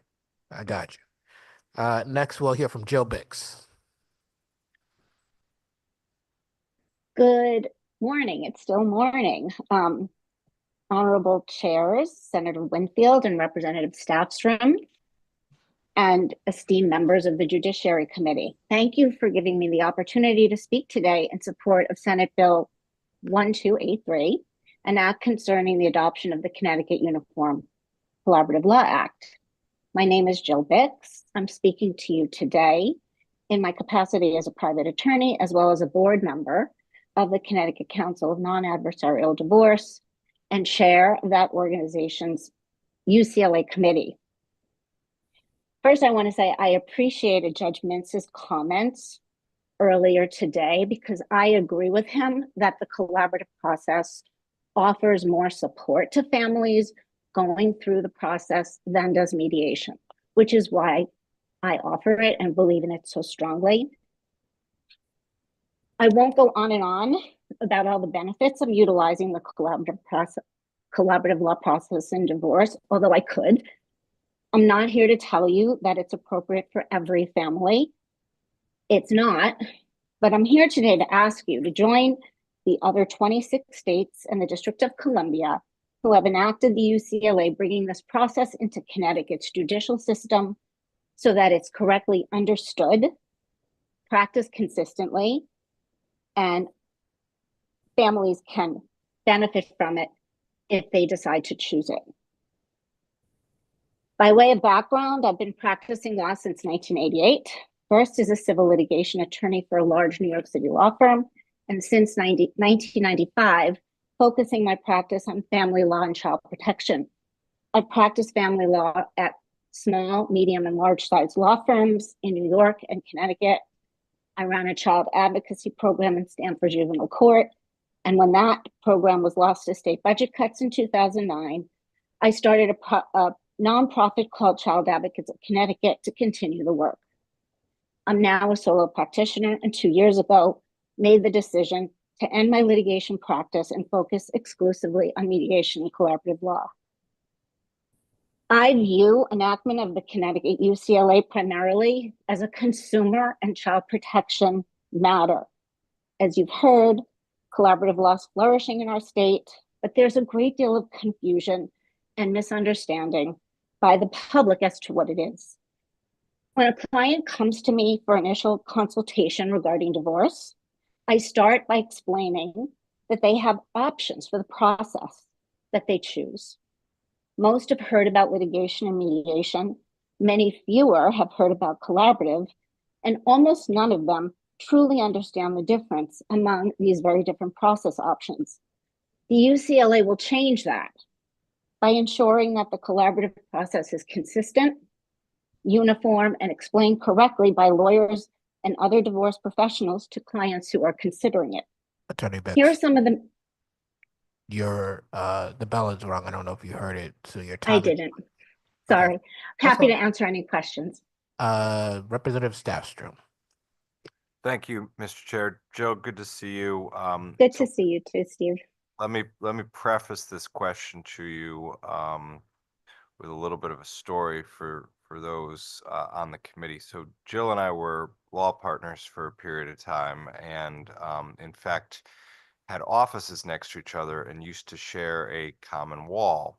And after about 2 weeks of, I think I was probably there first and Jill joined, and probably her second week at the firm, I walked into her office one day and I said, Jill, I said, what is going on? You're on the phone all day just screaming. Like, is that that's, are those like opposing counsel in a case? Like, how do you sleep at night? Like just screaming at the other side of the case like that? And Jill just deadpans as she does and goes, no, those are my clients. So, in my practice of litigation, if I screamed at my clients like that, I'd be completely unemployed and living on a food line. But so Jill, I guess my question for you is, if we pass this bill, will it allow you to stop yelling as much? Steve, you should be in my office. First of all, thank you for that lovely anecdote.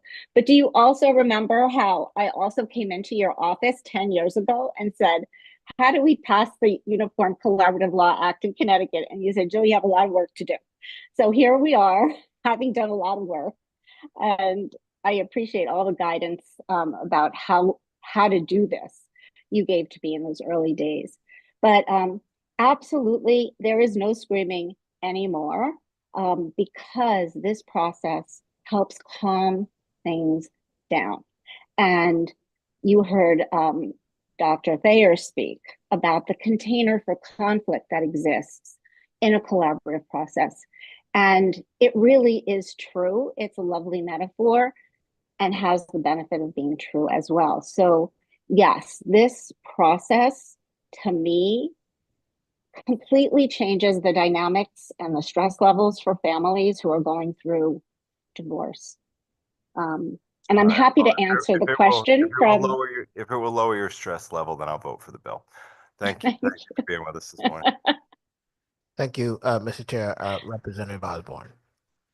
Thank you, Mr. Chair. And hello, Attorney Bix. Thanks for being here today. And I'm glad, as Dr. Thayer said, to have an attorney in the hot seat to ask him some questions to about this. I'm a collaboratively trained divorce attorney. I believe in this process, but I'm also wary of the pitfalls that are possible when people who are less than well-intentioned or scrupulous participate in it as a smokescreen or as an opportunity to do something nefarious. So with that in mind, from your perspective, are there changes we could make to this bill here in Connecticut? Or is this a take it or leave it? Because this is a uniform law, we have to take it as is? So to me, the beauty of it being a uniform law means that the collaborative process is consistent throughout the states that utilize it. But to go back to your question about how do we protect people from nefarious acts and people who aren't trustworthy, I can tell you that I litigated for many, many years. And I did not find that the litigation process actually helped resolve those issues and concerns that you have. In fact, I feel like those issues are exacerbated for clients in litigation because of the cost, because of the uncertainty, and because it's so difficult to actually get people who don't comply with the rules to comply. They're given lots of chances to respond to discovery. Whereas in the collaborative process, if people are not forthcoming with their financial data, the process ends pretty quickly. And they don't waste a lot of time and they don't waste a lot of money in it because the process is enforced by the collaborative team, and people who sign on to it sign a participation agreement saying they will be transparent with finances. So I have not found in all of my years of practicing that litigation protects people better than the collaborative process. And I think that the act as written, requiring certain things in a participation agreement, talking about why disqualification is important, protects consumers who want an out-of-court process and sign up for settlement with full transparency. If they don't get it, the process ends really quickly. Does that answer your question or your concern? It doesn't, because what I have found is that when collaborative is practiced well by skilled practitioners like yourself and like Dr. Thayer, I agree with all of the things that have been said about what collaborative can be. It is, but not everybody is as skilled or as upstanding. And when that becomes an issue, it becomes extraordinarily difficult for somebody to discern whether the discovery that's being received informally is the totality, the discovery that might exist that is relevant. So I'm going to come back to the other question I asked you. I understand that you feel that the consistency from state to state is very important. But if there were minor modifications to this that might address some of those concerns, would that prevent the adoption of this as a uniform collaborative bill? Through you, Mr. Chair. I guess I would ask what specific language you're suggesting, because it doesn't need to be exactly the way it was promulgated by the Uniform Law Commission, and changes have been made to this to conform to Connecticut law already in minor ways. But if you could tell me what you're looking for specifically, I could respond to what that would do to the bill. So just, Mr. Chair, quickly, rather than bore the rest of the world with the minutia of legal drafting, I look forward to having that conversation with you and see what you're open to. And I really appreciate you being here today and all the hard work you've put into this. It is a noble and important goal. And when collaborative works well, it's wonderful. Thank you so very much. Thank you, Representative. That would have been my suggestion. Senator Maher. Thank you, Mr. Chair. Jill, when you and I first started speaking about this about 3 years ago, one of the things that most attracted me to this idea of the Uniform Collaborative Law Act was the fact that it protected children and that it created that holding space, as Dr. Thayer said, where the families could work together and ultimately protect the children who are involved in this work. And so I wondered if you could possibly speak a little bit towards at least one experience that you've had where you saw this work for a family, and specifically the children in the family. Yes, thank you so much for asking that question, and also for your sponsorship of this bill and your hard work in bringing it to this point. So I see in almost every collaborative case where children are involved, the mental health professional who also serves as a co-parent counselor completely changes the conversation from how a parent's rights to their child shifts to what is going on with your child and how are you going to make decisions in the future about your child And how is that child going to experience the transition from one home to two homes? Connecticut has a parent education program. It's about 6 hours, and everybody who goes through a divorce with minor children has to take it. But none of them are given the same level of private counseling to prepare them for what it means to become co-parents rather than parents in the same home. So absolutely every collaborative case I've ever been on, whether they reached an agreement or not, and very few haven't, but some have, the role of that co-parent counselor is all about educating parents as to how the conflict between them is hurting their children and how they need to shift into their co-parenting roles. In a litigation model, they don't get that.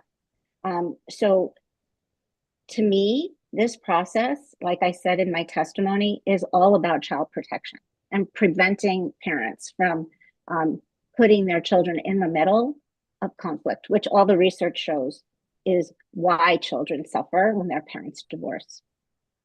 Does that answer your question? Yeah, it did. Thank you so much. And thanks so much for your work on this. Thank you, Senator. Comment or question from other members of the committee? Comment or question? Seeing none, thank you very much for joining us today. Thank you so much. Next, we have Brooke Foley. Good afternoon.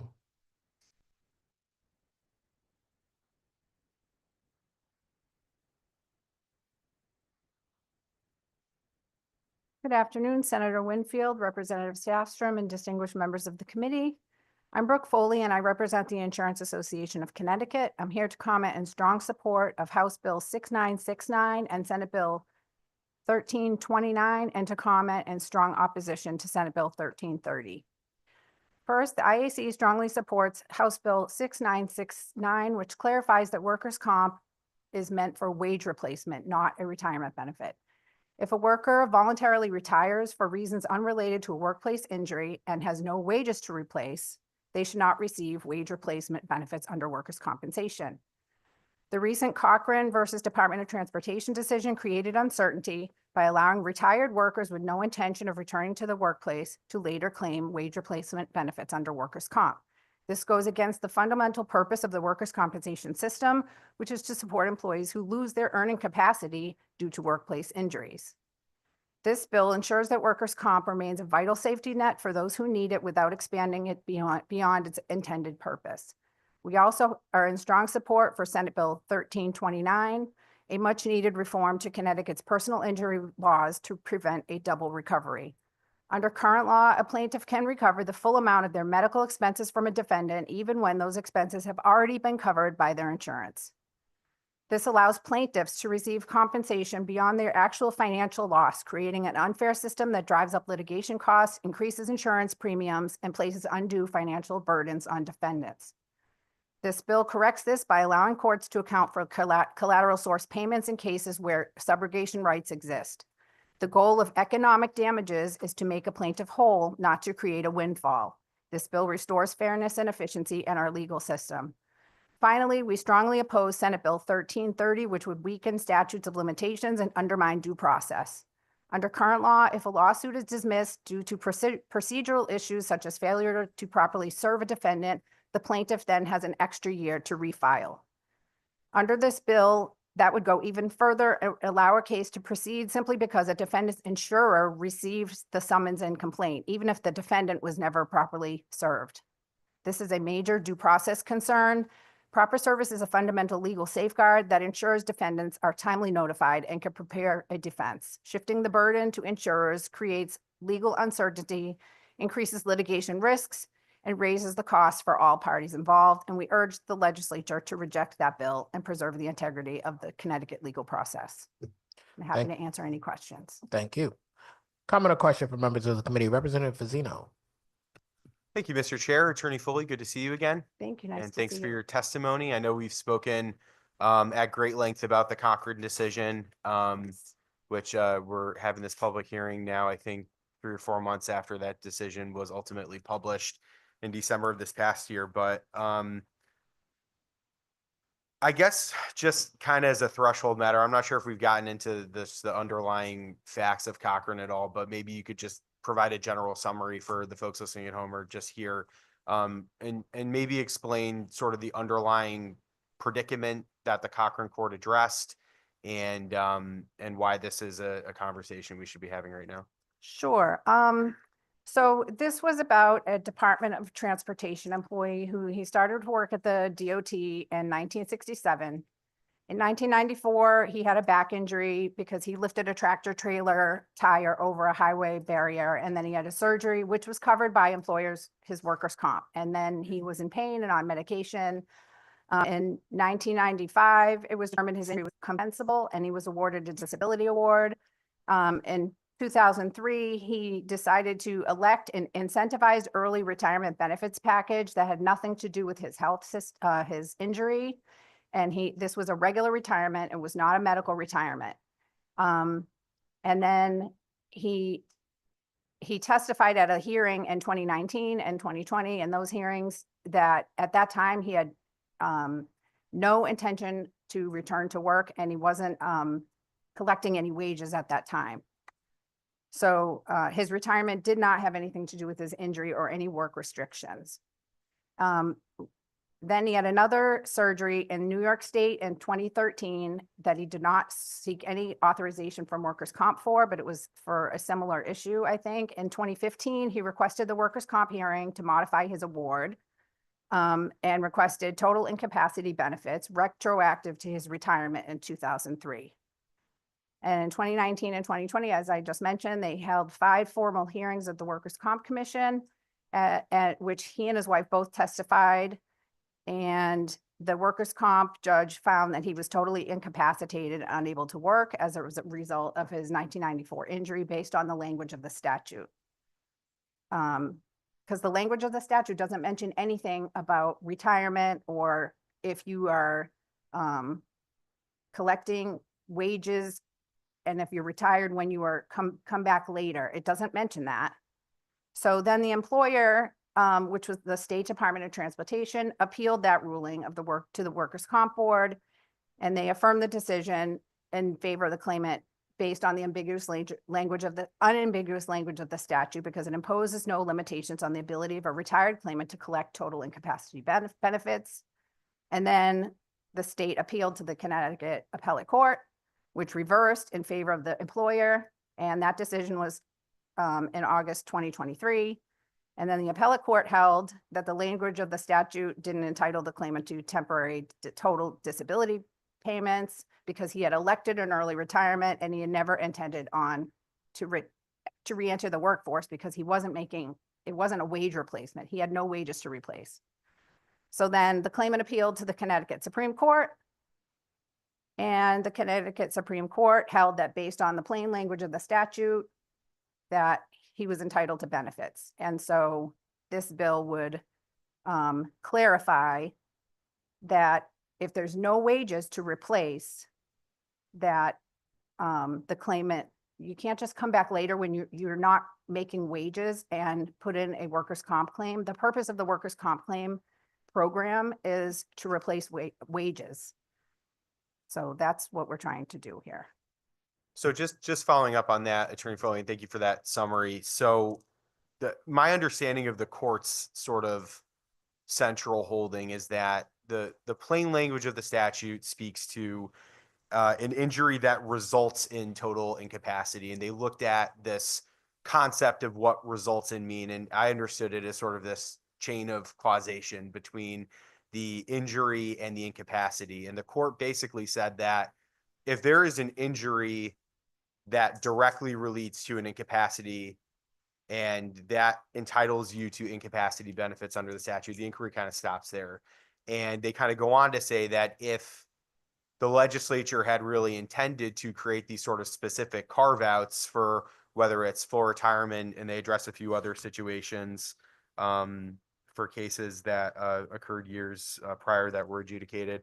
But I guess my question is, is this sort of creating that carve out that the court talked about in the decision? It's clarifying that the purpose of workers' comp is for wage replacement. So that if a person retires and 15 years after they retire, as this was the case, and there's no wages to replace, that they can't come back later and then say, oh, I'm going to file for workers' comp.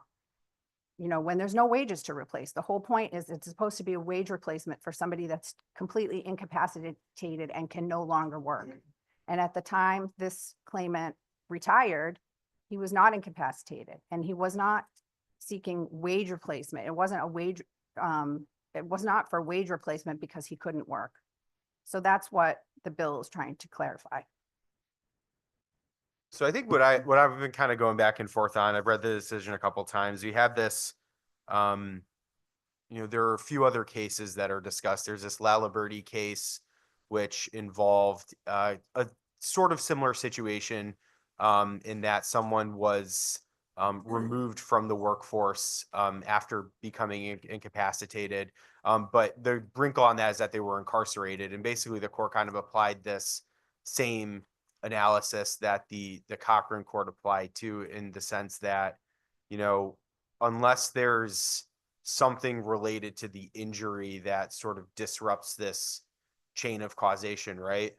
The purpose of the underlying workers' comp statute is to provide a remedy for the industry, for the injuries that are sustained. And so I'm just trying to square this existing precedent that we have, that I think clearly states that, you know, incapacity hinges on the inability to work. And I'm just wondering if this would sort of, I know your position is that it sort of clarifies in what circumstance it applies and which doesn't. But I'm just wondering if we're kind of undoing, you know, the sort of rules that we've set in place over the last, you know, 15, 20 years or so on this specific policy issue. What our position is, it would be undoing the purpose of the workers' comp system, because the workers' comp system is meant for wage replacement benefits and to pay for medical care for workers who are injured or become ill because of a work condition, because of something that happens while they're within the scope of their employment. And putting this up so that people who don't have wage replaced later on file for workers' comp is going to raise rates. It's going to affect the system, and it's going to affect employers in the state, and it's going to affect municipalities. It's going to be very, very expensive. So I would urge you to focus on the purpose of the workers' comp system and keep it the way it is. So that way there's benefits available to people that are really in need, who need wage replacement benefits. Okay, thank you for all that feedback. I think this is an important discussion to be having right now, considering the weight of that precedent, but I'm good on questions for now. Appreciate your feedback, and I'm just going to keep listening to the conversation. Thank you. Thank you, Representative Quinn.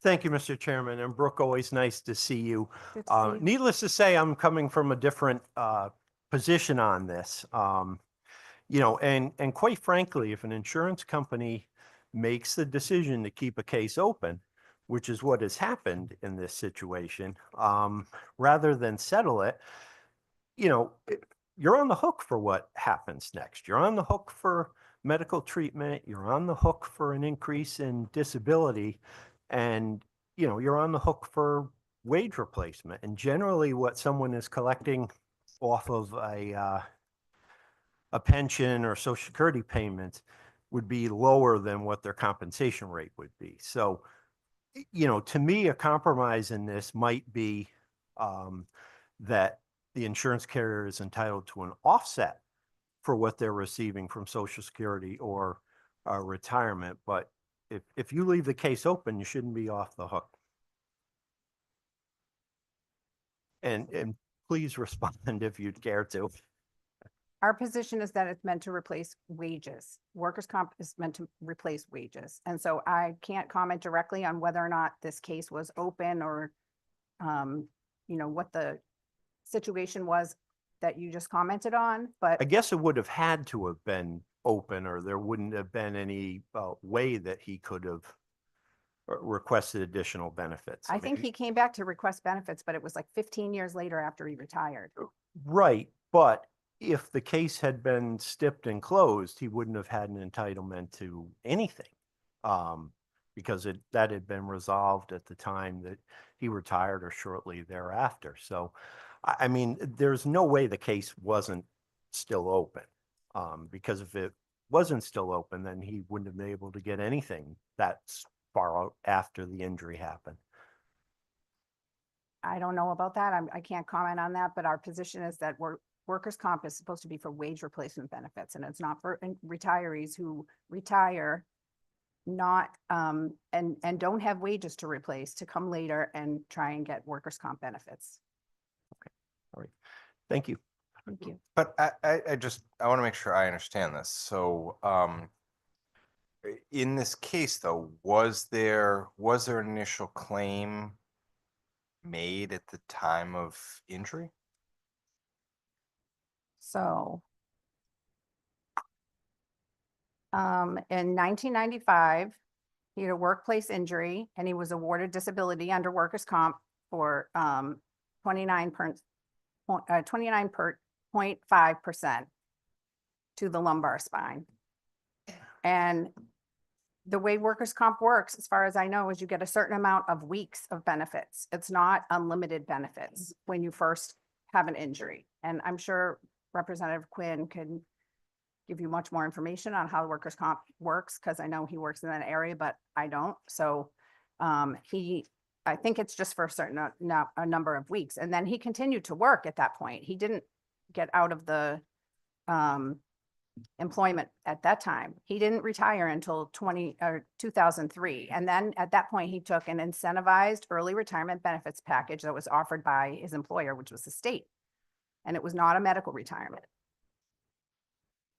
So at that point, I don't know if the case was kept open or what the situation was. I don't think the decision gave every detail, and I didn't, I wasn't there, so I don't know, but Okay, I guess, I mean, maybe you can get back to us on this, but I do think it's important we drill down on this because, I mean, I guess the questions raised in my mind is sort of, is this a one-off type situation or fairly, fairly unlikely to repeat itself type situation? Or is this really an issue? well, that's our concern, is that there is the potential for this decision. This decision creates confusion but we and don't, uncertainty. But this committee doesn't generally go and overturn Supreme Court decisions because there's a potential of concern down the road. I mean, we need to be able to say that this is a, real problem with a lot of potential cases, and there's a public policy concern for us to sort of jump into the fray here. But if it's one decision that people don't like, and it's not that likely to repeat itself frequently in the future, that's not what this committee is dealing with or should be dealing with. So our concern is the insurance. I hear your concern. Right. No, I hear your concern, right? But that's not my concern is different. My concern is sort of, is this a systematic issue that we need to jump into the fray about? And I think in order to answer that question, we need to know sort of what happened in this particular case and why it seems like it wasn't closed out 15 years earlier, like it probably could have been or should have been. All right, Representative Blumenthal. Thank you, Mr. Chair, and thanks for being with us today. I appreciate your testimony. Would you agree that it is a fundamental public policy preference of our law to resolve disputes or adjudicate disputes on the merits? I think that in this situation, you have to follow the procedures that are in the Workers' Comp Act. Oh, sorry, I'm asking it more as just a general matter. I'm here to make my statement. I'm not here to be cross-examined. So thank you. I appreciate your talent, but thank you. Well, hold on, guys, hold on. I don't think he's trying to cross-examine, but I mean, when folks come before this committee to testify, we ask questions of the proponents. If you just wanted to submit a written statement and leave it at that, that's perfectly allowed under our rules. But when folks come and testify, he's allowed to ask the question. So, if you don't know the answer to it, then just say you don't know the answer to the question. That's okay too. But, he's allowed to ask questions. And I didn't take it as a hostile question. And I didn't mean what as one. I'm just trying to establish some kind of whether we agree on some basic principles. I'm not asking you about that, Bill. I'm actually asking you about another one. So which you may be anticipating now. So would you agree that at least the Supreme Court has stated that it's a fundamental policy preference of our law to adjudicate disputes on the merits? I think it depends on the situation. Fair enough. And would you agree that the Supreme Court has generally said that we shouldn't elevate form or hypertechnicality over substance? I don't know if the court has said that necessarily. Okay. Well, in any event, I was kind of curious about your testimony on SB 1330, especially with, many of the folks who come before us who are not lawyers, may not be familiar with the magic of service of process and how it turns what would ordinarily be, giving papers to one person to give them to another person into a lawsuit. And I guess my concern is, I think pretty clearly the Supreme Court has said those things are true, and I think most people on this committee would agree with them with regard to adjudicating disputes on the merits and not elevating form over substance. And so service of process is one of those areas where there's still a lot of technicality. And we end up in situations sometimes where the plaintiff thinks they filed a lawsuit, the defendant knows there's a lawsuit, the insurer who would defend the lawsuit knows there's a lawsuit, but somehow after the fact, there's some technical flaw in the process, and the defendant can currently come in and say, well, you didn't serve me right, so no lawsuit.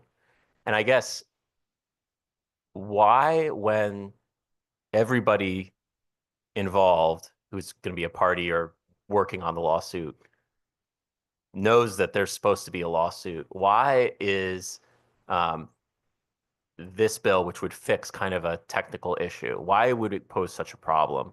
When you have all these parties who would be involved in the lawsuit, they know that there is supposed to be a lawsuit, and maybe there's a technical flaw, but they know it's a lawsuit. They have notice. Why would that be a problem to basically give a plaintiff who may be severely injured an opportunity to pursue their claims under those circumstances?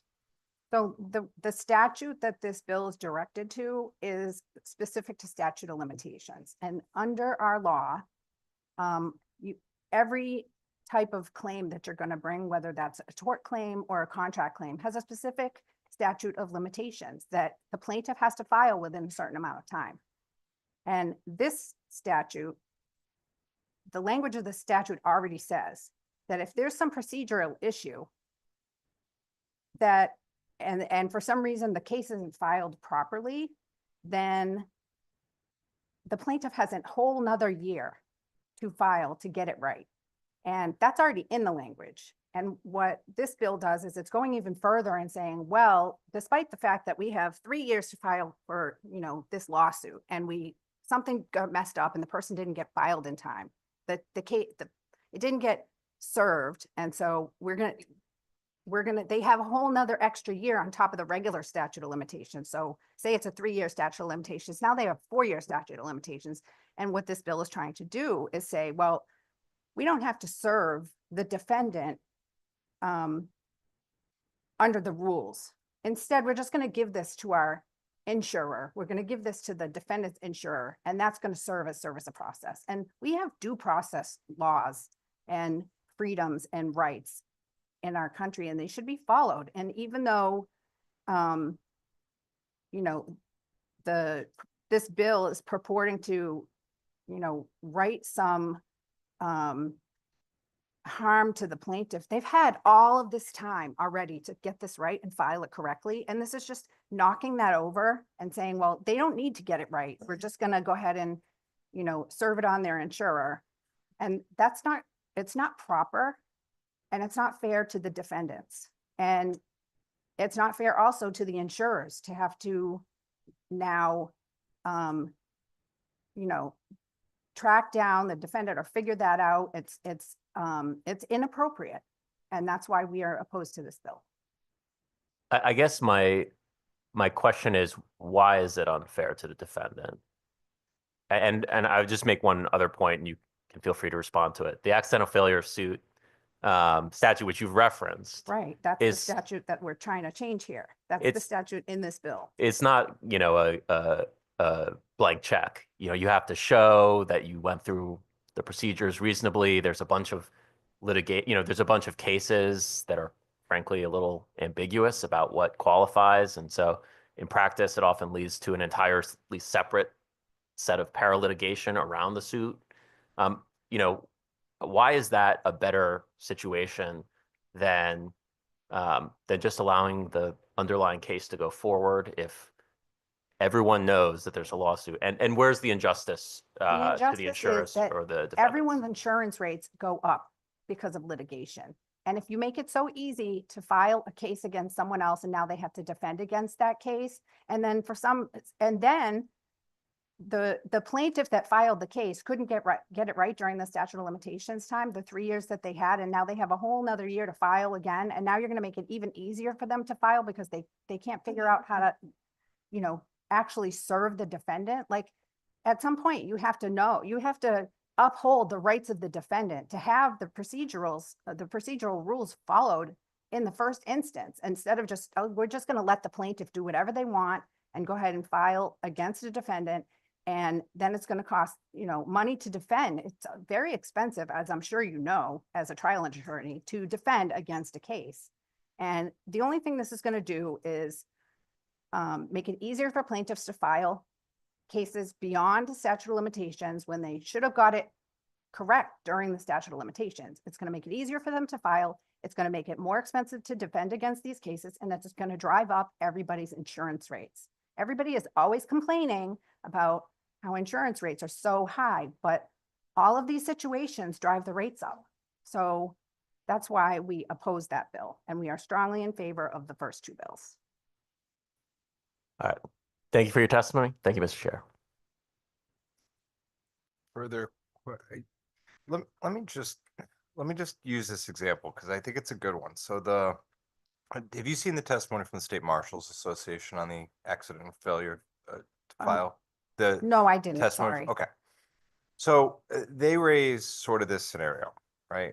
Despite the most diligent efforts of attorneys and state marshals, there can sometimes be situations where unknown factors and a confluence of events give rise to personal jurisdiction issues in a suit. For example, a state marshal may make service on an individual at a particular location, and the residence appears to be valid, usual place of abode, as of the time of service. But unbeknownst to the marshal, the defendant had sold the house 2 days earlier, and the land and assessor records have not been updated. Right? So in that instance, somebody is served with what the attorney and the marshal believe is valid service, but it later turns out, unbeknownst to them, that service wasn't valid, that abode service wasn't made because the person had sold the house a couple days earlier. The policy question, the policy implication is, should the underlying plaintiff, should the person who was injured or allegedly injured, right, maybe in an auto accident, whatever the case may be, should they suffer the consequences of, in this instance, not even negligence by their attorney or by the marshal, it's just a honest mistake that they made. But now you're going to say they're going to lose their day in court, they're going to lose their ability to even bring a claim because of, at worst, the negligence of the marshal or the lawyer, but in that instance, probably not even. I mean, that's the policy concern we're grappling with. Well, I would point out that, and I would assume that the statute of limitations for a loss under a car accident or an injury under a car accident is probably 3 years. 3 years. Okay, Yep. so if it's 3 years, they've already had 3 years to find the guy. And then so they have 3 years to find the guy, and then they try and, serve process on him. He's not home, they can't find him. And then they have a whole nother year. You're talking already past the statute of limitations under this bill. And then now you're saying, well, we're going to, put this on the insurer to figure that out. That is not fair and it's not due process. And whether or not, this plaintiff gets their day in court, like they had all this other time already, and the whole system, what this bill is going to do is just further erode due process requirements. And that's our concern. And it's going to be more. All right. I understand you. I guess I see it the opposite way. I think it provides due process for the plaintiff in that it allows the plaintiff their day in court for what may have been the mistake by the lawyer or by the marshal. And, I think for them not to have their day in court based on a legal technicality seems harsh. But further questions or comments? If Representative Quinn.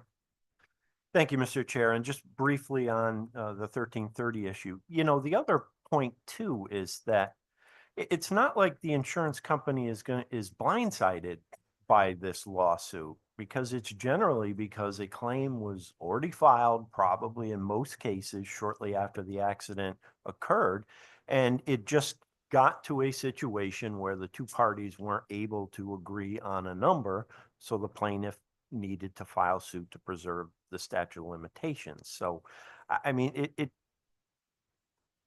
things happen as the chair pointed out. And, if it was a situation where the insurance company had no idea that this had even occurred, that's one thing. But in most of the cases, the insurance company knows, and they just didn't offer enough and it wasn't settled. So it shouldn't be a surprise that a lawsuit comes. Further questions or comments? Representative Osborne. Thank you very much for your testimony. I'm not a PI attorney. I know a little bit about PI work. I know a little bit about insurance work. That's enough to make me dangerous sometimes. But I'm curious about one statement you made. And just as a preface, I love rules. I love following rules. I love adhering to rules. I understand that our rules exist for a reason. I've argued, failure to comply with the practice book on many occasions because I believe in them strongly. But one of your arguments was that allowing this to occur, allowing a plaintiff to proceed with a claim, would somehow drive insurance costs for other people up. And I don't understand that argument. And I genuinely want to, because regardless whether this is filed on the day 2 years, 364, or 3 years, 23 days, presumably the underlying damages and the costs and the claims are the same. The injury didn't change any in that 27-day time period. So can you help me understand? Because I do have to answer to constituents who say, hey, my insurance prices are too high. So I'd like to understand that. Thank you very much. Yeah, well, because insurers have to defend against lawsuits all the time. And to defend against a lawsuit is very expensive. It's very expensive, and it's a long drawn out process. And, damage awards are inflated because of these laws. And the way insurance works is that everybody pays a premium, and all of that money is invested, and that's premium that is used to pay for claims. So but the thing is, the cost of the risk is what is going into the determination of how much the premium is. So if the risk of loss is higher because it's so much easier to file a lawsuit despite the statute of limitations, this makes the statute of limitations irrelevant, right? It makes it easier to file a claim against a defendant. And overall, if it in general makes it easier for lawsuits to be filed, more lawsuits are going to be filed. It's going to be easier to file a lawsuit, and it's going to cost insurance companies more money to defend those cases. And that is what makes the premiums higher, because it increases the risk of the lawsuit, and that increases costs for everyone. So I guess I read this statute differently than you do. Okay. And I thank you for your input. Thank you very much, Mr. Chair, through you. Further questions or comments? If not, thanks for being with us Attorney Foley. Thank you. Charles Pillsbury.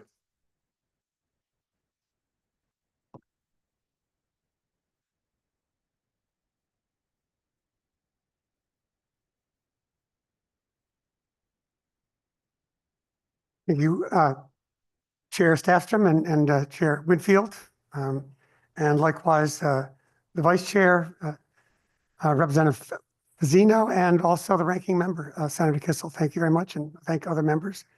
I am not representing Quinnipiac Law School. I want to make that clear. I'm representing the Connecticut Bar Association ADR section. I co-chair the Legislative Committee of that section with Attorney David Reif. And I've submitted testimony. So as I was suggesting when Judge Mintz was not able to answer the question because he hadn't read the judicial branch's statement, I have the advantage of having read it and want to respond to it. First, they really make three requests, and they request that all state court judges be excluded in line 55, and we would accept that request. Our lobbyist, Melissa Bing, took this draft of the Uniform Mediation Act to the judicial branch, and they actually amended the particular subsection already to cover not just Superior Court judges, but of course, family relations officers, housing mediators, non-foreclosure mediators, all of those folks are covered. And so all judges should be. So we have that we can amend that very easily if you'd like. On the other hand, I think just to clarify, I think it's a misunderstanding about the notion of the difference between a privilege and confidential. What the Uniform Mediation Act refers to as a confidentiality privilege. So the two words are merged; they're not separate. And so in this sense, in the Uniform Mediation Act, confidentiality and privilege are really interchangeable. This is about protecting both the mediator and the parties. That said, I do want to respond to Representative Osborne's question earlier that the Uniform Mediation Act does contain exceptions to privilege. And two of those that I think would interest you, one is the need for information to prove or disprove allegations of child abuse or neglect. And the second is the need for information to prove or disprove a claim of or complaint of professional misconduct by a mediator. So the situation you were referring to, they could bring a complaint basically accusing the mediator of malpractice. And anyway, I just wanted to respond to, and I just, one more quick thing. Let me just ask you, because I think I know we're going to go, and I want to ask you two questions on this. First, before we jump to the third point from the judicial branch's testimony on the unauthorized practice of law, right? I guess the question is, why would we exempt judges from this act? Why would we exempt judges from this act? Why have a separate set of rules for a mediation conducted by a private mediator versus a judicial annex mediation? Because that's what the judicial branch wanted. I mean, that's that sense. Well, I know that's what they want, exactly. But I guess my question is, I understand. I mean, we think it should apply across the board, but that said, if they're going to, I think this should work for everybody. And if it's not working for the judges, I guess so I really don't have an answer to that, except that we just. Okay. Yeah. Unfortunately, I don't think they submitted testimony, but unfortunately, I don't think they're here to testify, because it would be nice to know. And then talk to me about this unauthorized practice of law issue. You may have heard my comments earlier on it. Yeah, and I think that's just a misconception of what mediation is. Mediation is not the practice of law.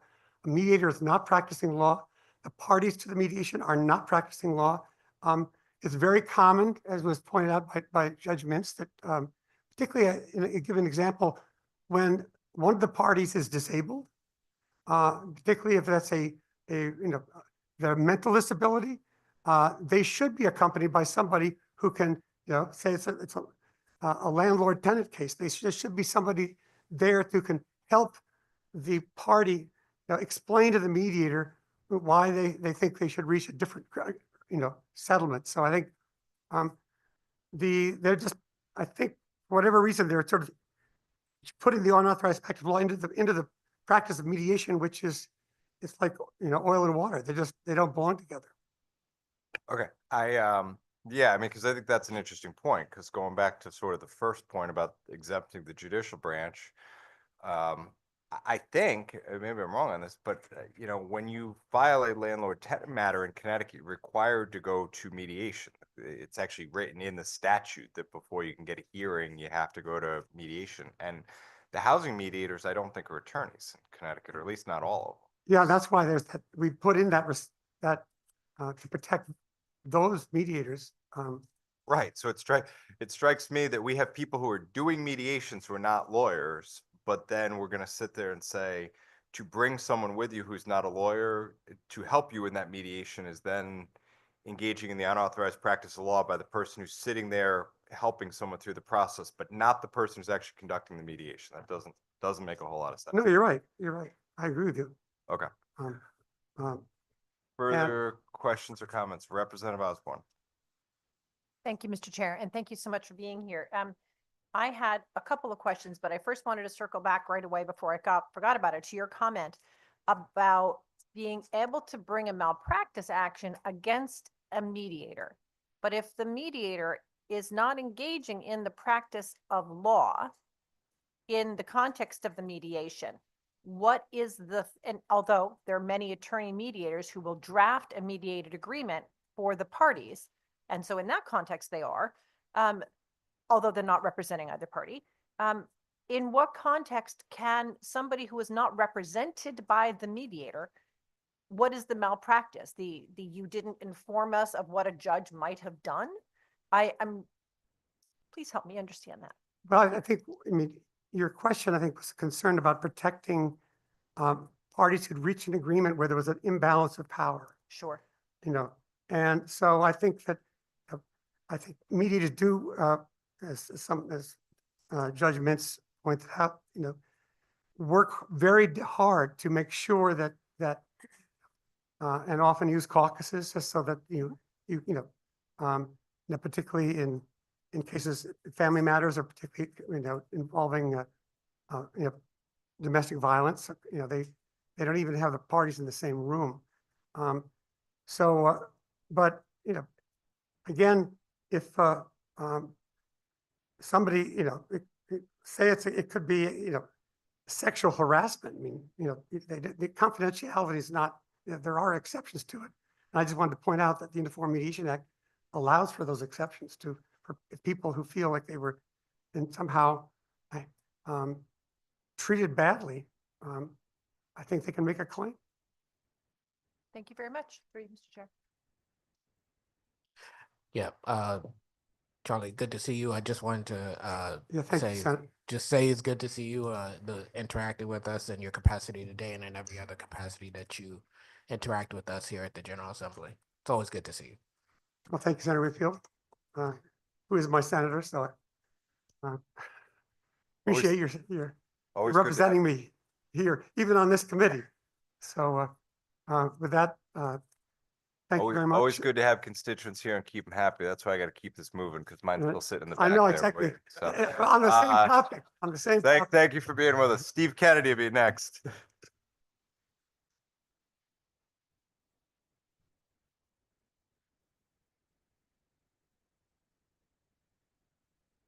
Steve Kennedy with us.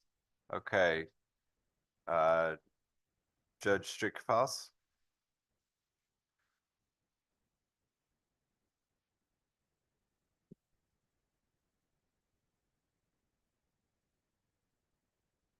Good afternoon, Senator Winfield, Representative Staffstrom, honorable members of the Judiciary Committee. I'm Beverly Strite, the Probate Court Administrator. I did submit written testimony and just have brief comments regarding House Bill 6971, an act adopting the Connecticut Uniform Mediation Act, and Senate Bill 1283, an act concerning the adoption of the Connecticut Uniform Collaborative Law Act. Frankly, I have no position regarding the policy behind either proposed uniform act. I would, however, call to the judiciary's attention that the probate court system has a unique probate mediation program utilizing sitting and retired judges. It is embodied in the probate court rules of procedure, Rule 21. I do think it parallels in many respects the provisions that are proposed under the Mediation Act. And our Regulation 22 also addresses the compensation of those mediators. I don't believe it was contemplated that the probate court system was to be included in either one of these uniform acts, but the language and some of the definitional provisions are broad enough. And frankly, the Collaborative Law Act does reference parentage claims and adoptions, which the Superior Court and the Probate Court have concurrent jurisdiction, or different parentage claims are proceeded in either one of those jurisdictions. So my testimony and my request to the committee is to consider a carve-out to maintain what I think is a very beneficial mediation program in probate contested matters, and to allow our system to proceed intact. And I'd be happy to work with the proponents and the committee to address those technical language changes. Thank you. Judge Straight, so my question to the last proponent of why would we just blanket exempt out, I guess in this instance, the probate system? I mean, it seems to me like if you read section 4, 5, 6 on privilege, that should apply to mediation across the board. And so why would we not extend that to probate mediation? So our particular Rule 21 includes provisions regarding privilege and confidentiality of those proceedings. So I believe that they are addressed. Those concerns are already addressed in our rules in our mediation program. Our mediation program is unique because the mediators are not lawyers or non-lawyer professionals. They are sitting or retired judges who are specially listed to accept mediation. They are specially trained in the mediation programs. In fact, Professor Pillsbury has been one of our trainers, and we utilize the resources of Quinnipiac School of Law and the resources through its dispute resolution program. And again, it's limited to contested probate matters where all parties consent to the mediation and are able to withdraw at any point in time. The goal, obviously, is to ensure that the costs and the strain of litigating before a probate court or probate judge, where the families can resolve those differences, can be addressed by individuals who have the expertise to preside over those contested matters and utilize those resources in a cost-effective way. Okay, but I guess back to, so how does what is enumerated in, say, sections 4, 5, 6 of this bill, how does that differ from Rule 21 of the probate, I guess, Code of Evidence? To be candid, I'd have to review and compare each. I couldn't answer your question specifically today. Be happy to work with you to respond specifically. I can also share with you our Rules Committee, the Advisory Committee on the Rules of Probate Procedure, convenes regularly to revisit all the rules. And frankly, we will add Rule 21 to review to ensure that the protective measures that are intended and proposed by the uniform law are embodied in the appropriate way in our rule. And the committee will review those suggestions and changes at that time. We'll be convening shortly, actually. Okay, good. Because I think that's really my concern or interest on this, right? Is that if the gold standard is the legislation before us, great. If the gold standard is Rule 21, great. If the gold standard is whatever the compendium provision of the practice book is, great. But let's figure out what the gold standard is.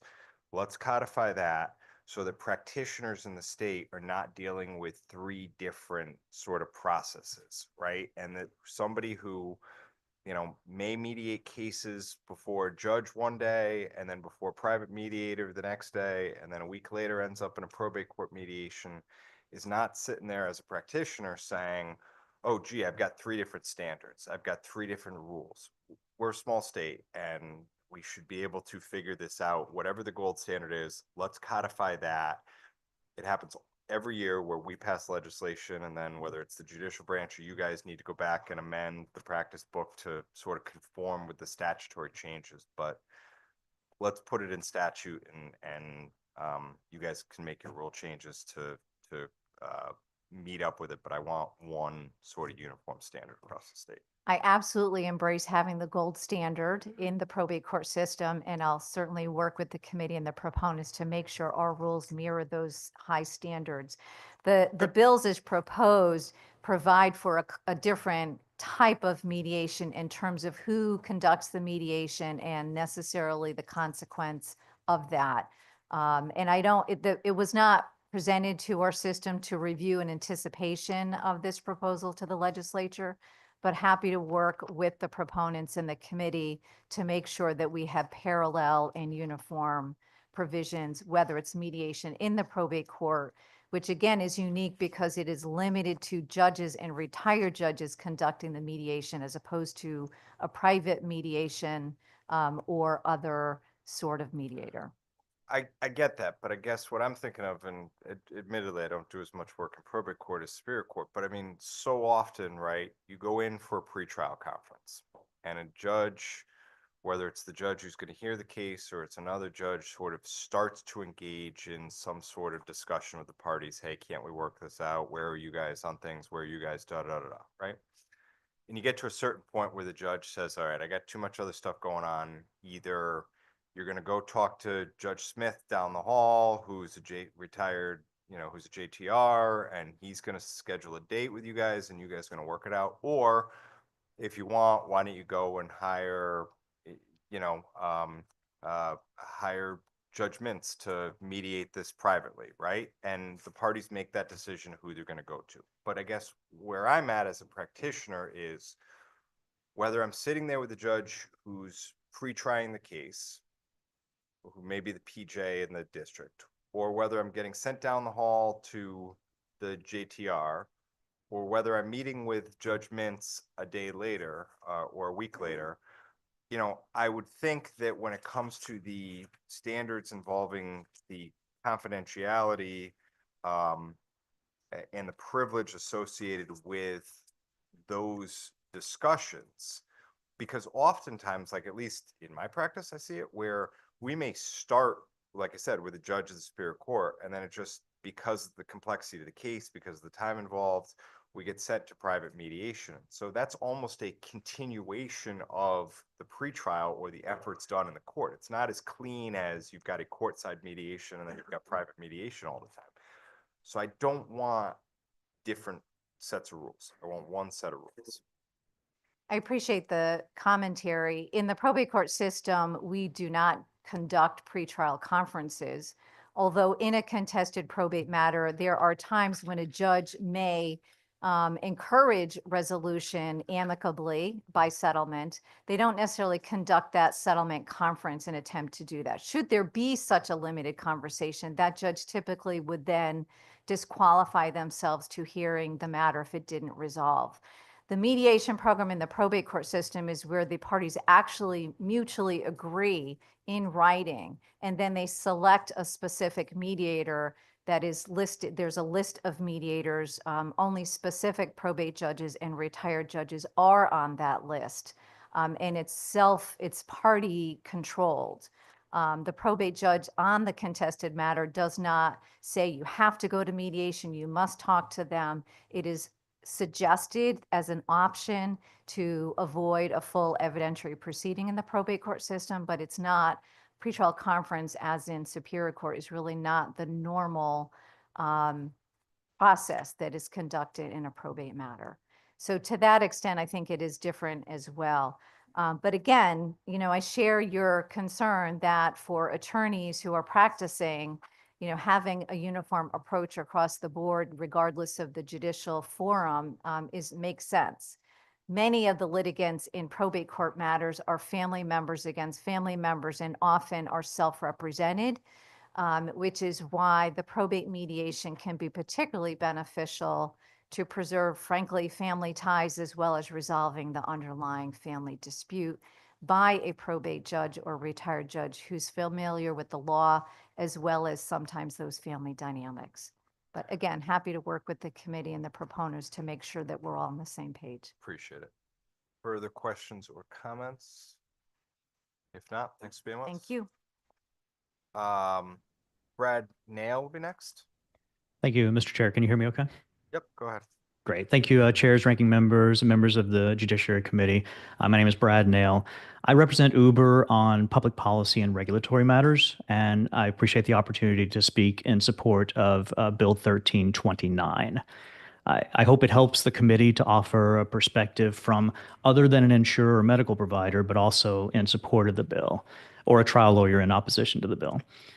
There are individual and corporate defendants out there who are also affected by the practices addressed by this bill, and any number of insured or self-insured entities that will be at less of a disadvantage if this bill is enacted. Uber is the largest buyer of commercial auto insurance in the country, one of the largest buyers of insurance in the world. And we carry the commercial auto insurance in the US that covers our contracted drivers when they're providing rides or making deliveries on our app. The size of our business and the number of miles driven means that we will necessarily have a lot of claims and a corresponding amount of litigation. So we're interested in reforms that make our civil justice system more equitable. In this case, the status quo is inequitable towards defendants, and this bill would help correct that imbalance. I think it's common sense when you commit a tort, when you're legally liable for a third party's damages, that you owe the full extent of the damages suffered by the plaintiff. But imagine being a defendant who's told that even though, for instance, the plaintiff only paid a body shop $3,000 for repairs to a vehicle, you have to pay the plaintiff $5,000 because that was the amount of the initial estimate. You would think that that's unfair, that the $5,000 you're being compelled to pay doesn't reflect the actual damages and the plaintiff is receiving a windfall. I think anytime you're asked to reimburse someone and the amount you were compelled to pay is more than the amount that they paid themselves, you will view that as unfair. Now, while there are differences between that scenario and the way subrogation of medical bills is handled, it's analogous in that defendants are being forced to pay plaintiffs amounts that exceed the plaintiff's liability to the provider. So we think that consideration of collateral sources in the manner prescribed by this bill reflects the reality of the damages suffered by a plaintiff and owed by the defendant. And we think this bill is a step toward restoring equity and the awarding of damages in Connecticut. And we're happy to voice our support for it. Thank you, Mr. Chairman. Thank you. Questions or comments from the committee? Representative Osborne. Good afternoon. Thank you for being here today. And I'm glad you brought that point up because I heard that from an earlier person giving testimony, but I was on the drive-in, so I couldn't ask at that time. But I'm curious about this notion that if you have a plaintiff who, maybe their actions been pending for a while and they couldn't meet the bill and they took it upon themselves to negotiate with the creditor to whom with someone to negotiate down the cost that they would personally have to pay, whether they were savvy enough or persistent enough or put in the effort on themselves.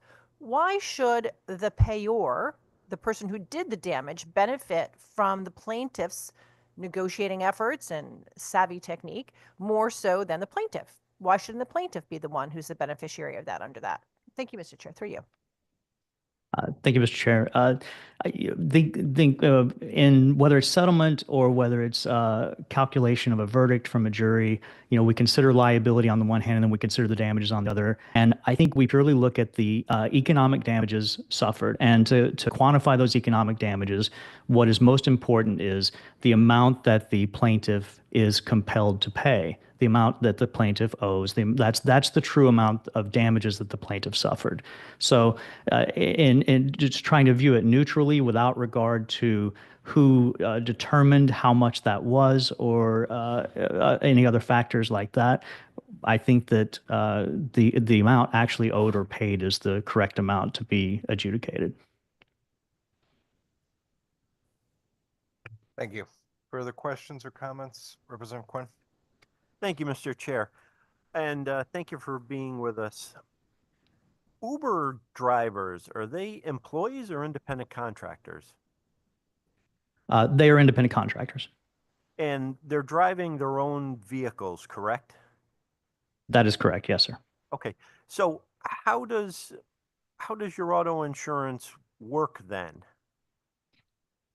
This is also addressed in the Connecticut statutes that we passed a few years ago around TNCs. The drivers are additional insureds under the commercial auto policy, so they are actually insureds. Okay.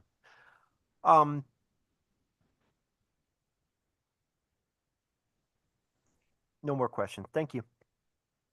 Further questions or comments? Seeing none, appreciate you being with us. Barry Hawkins.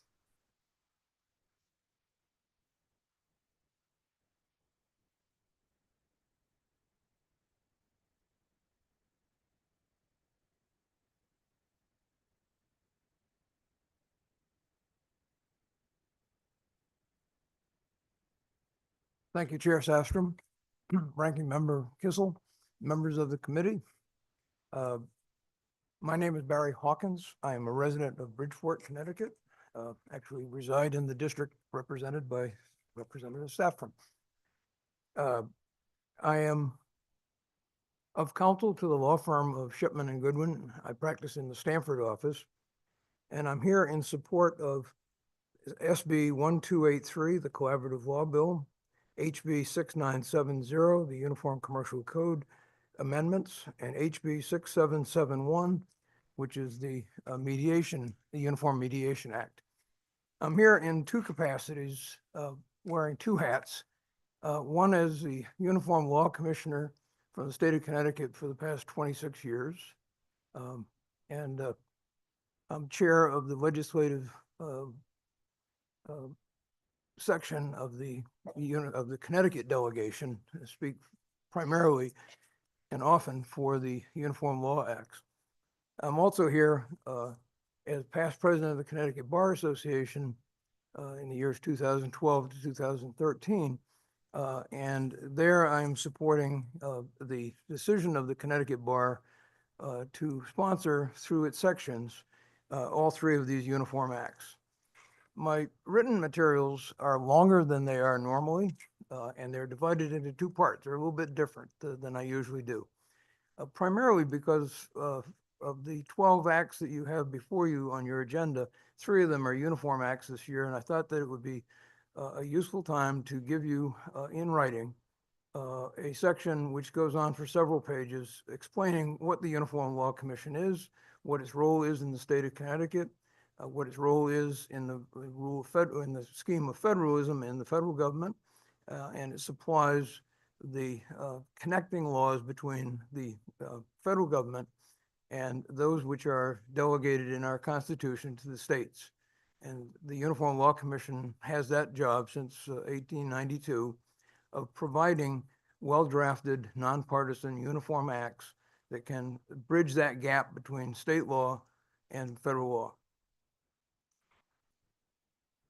These acts are all presented in a way that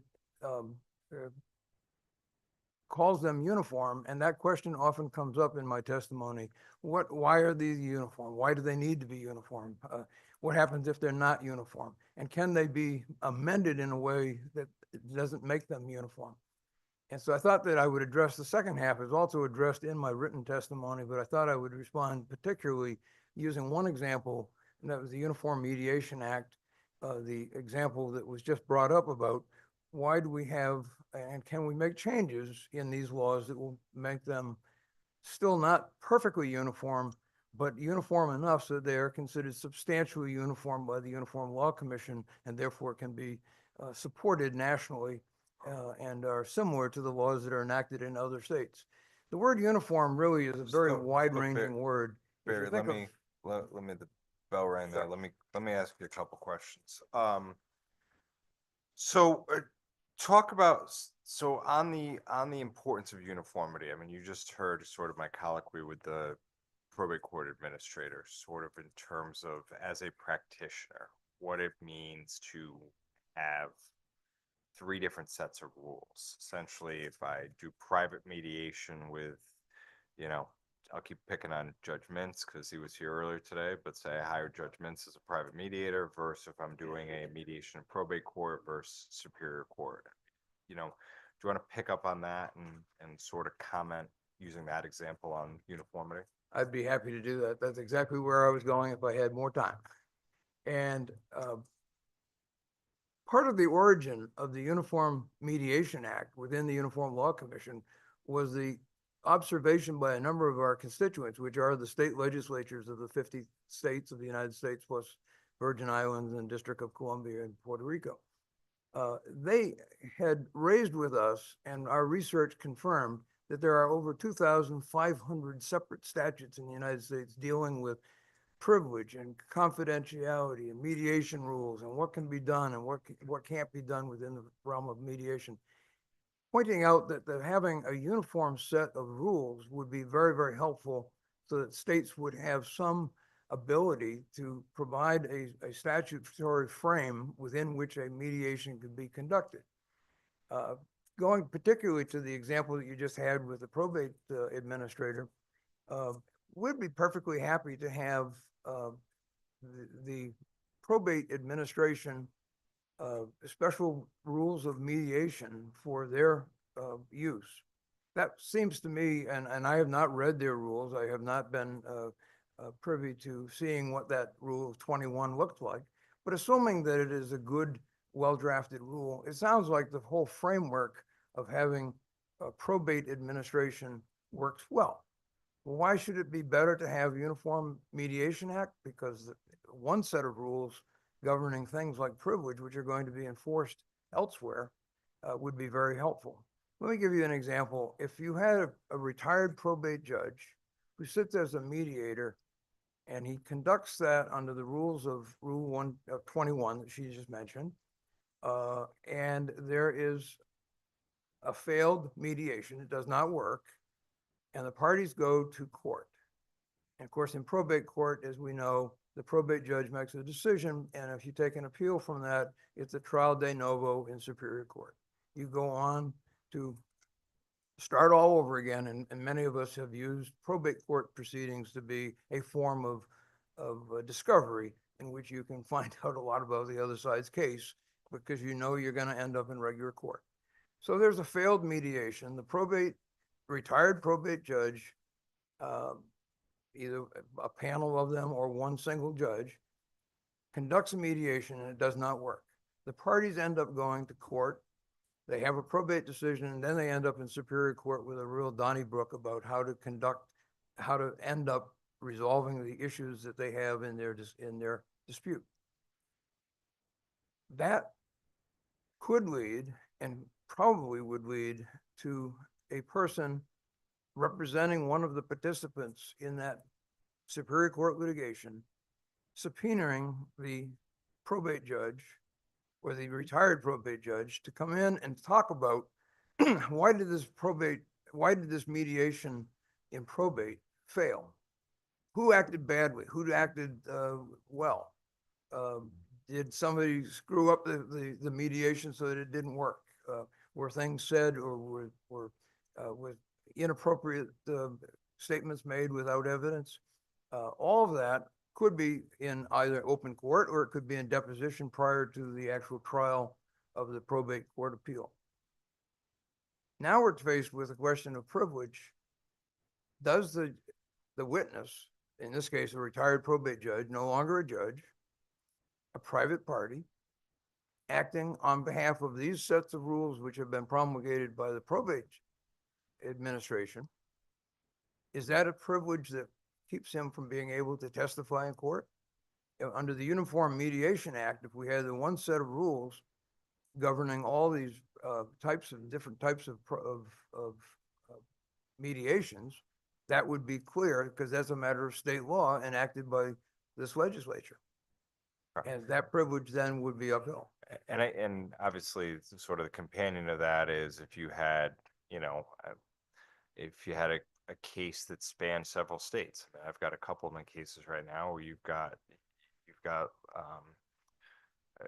you know, companion cases I'm thinking of one of my cases where there's a case in Connecticut, but there's a companion case in New York and there's a companion case in California. And, you know, so if you had a mediation in Connecticut on the case and you were trying to resolve all three cases, what are the rules as opposed to California? So I'm with you. Further questions or comments from the committee? Further questions or comments? If not, Barry, always great to see you. Thank you as always for spending your time with us. And I'll try to take your introductory comments as not suggesting that we took up too many uniform laws this year and that maybe next year we don't take any up. It'll give you a year off. I would So, hope that's not the result, but nice to see you. good to see you, sir. Thank you. All right. Next up will be Melanie Kolex.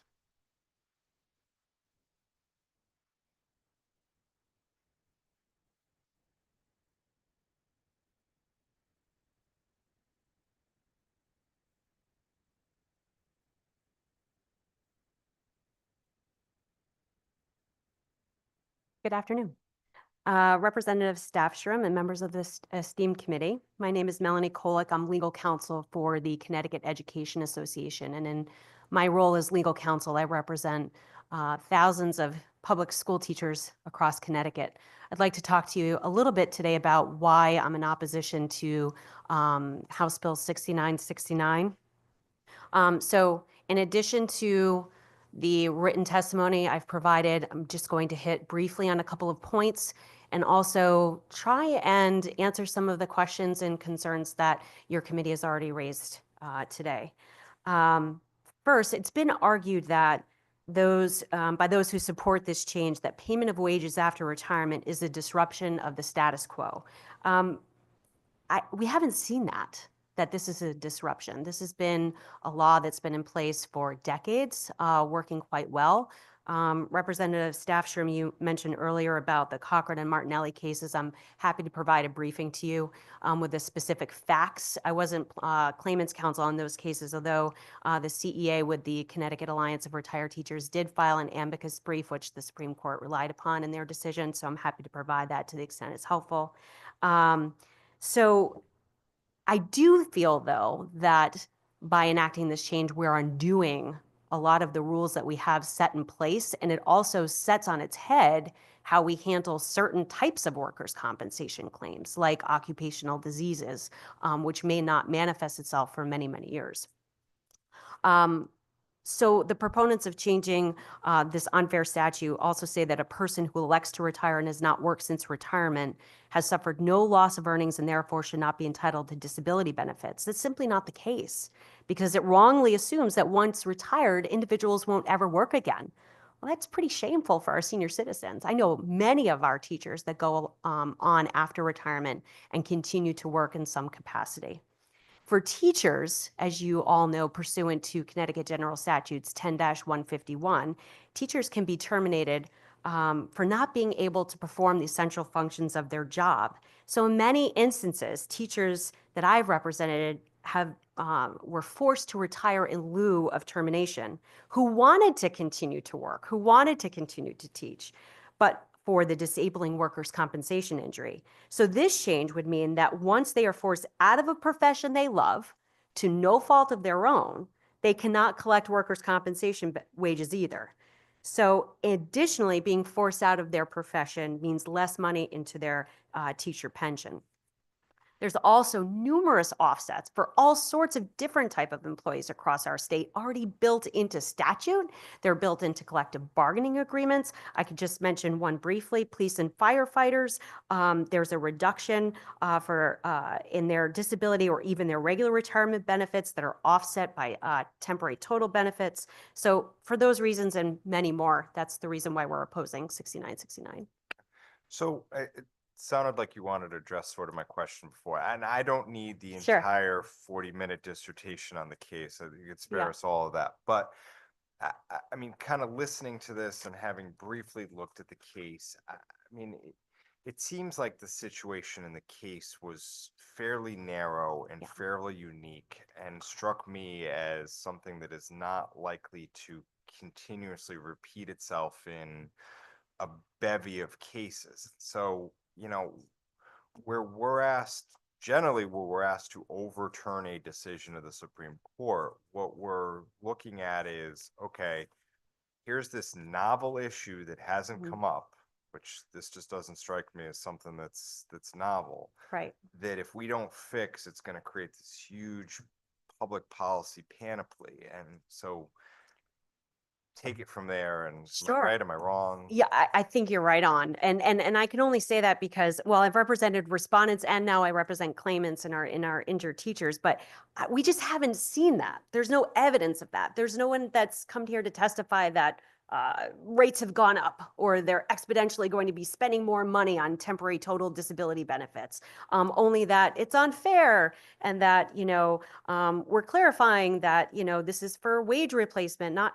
So, and there's many systems, again, already in place. So, but to get back to your question, I think that it's interesting that Martinelli and Cochran came up together at the same time. But I think if you ask any of our administrative law judges, they would tell you that they're not seeing an influx.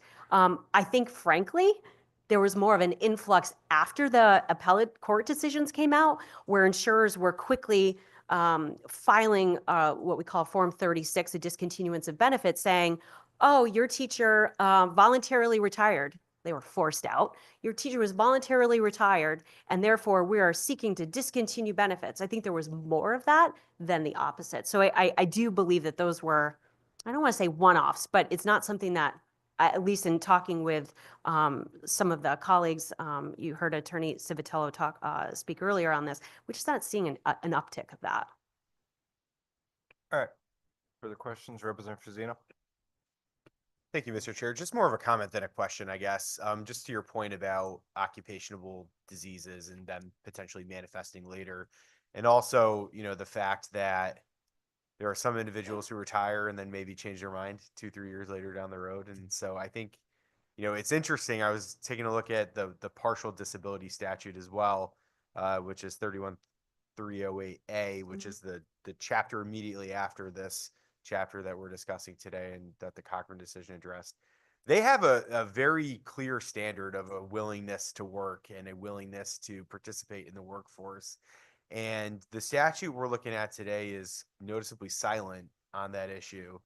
And so I think that, the court touched on that. And I think that that's an interesting distinction between the two, in that there's probably a good reason why we don't take into account a willingness to work with respect to total incapacity benefits. I was just curious if you had any thoughts on that, or if the CEA as an organization has any thoughts on that. Yeah, I think you're right on where that's concerned too. And how is one an arbiter of whether one elects to be retired versus whether or not they're forced into it? I should also tell you too that practitioners in our section, they draft their settlement demands. We settle cases based on not retirement age, but based on life expectancy. How are we to determine when one is supposed to retire?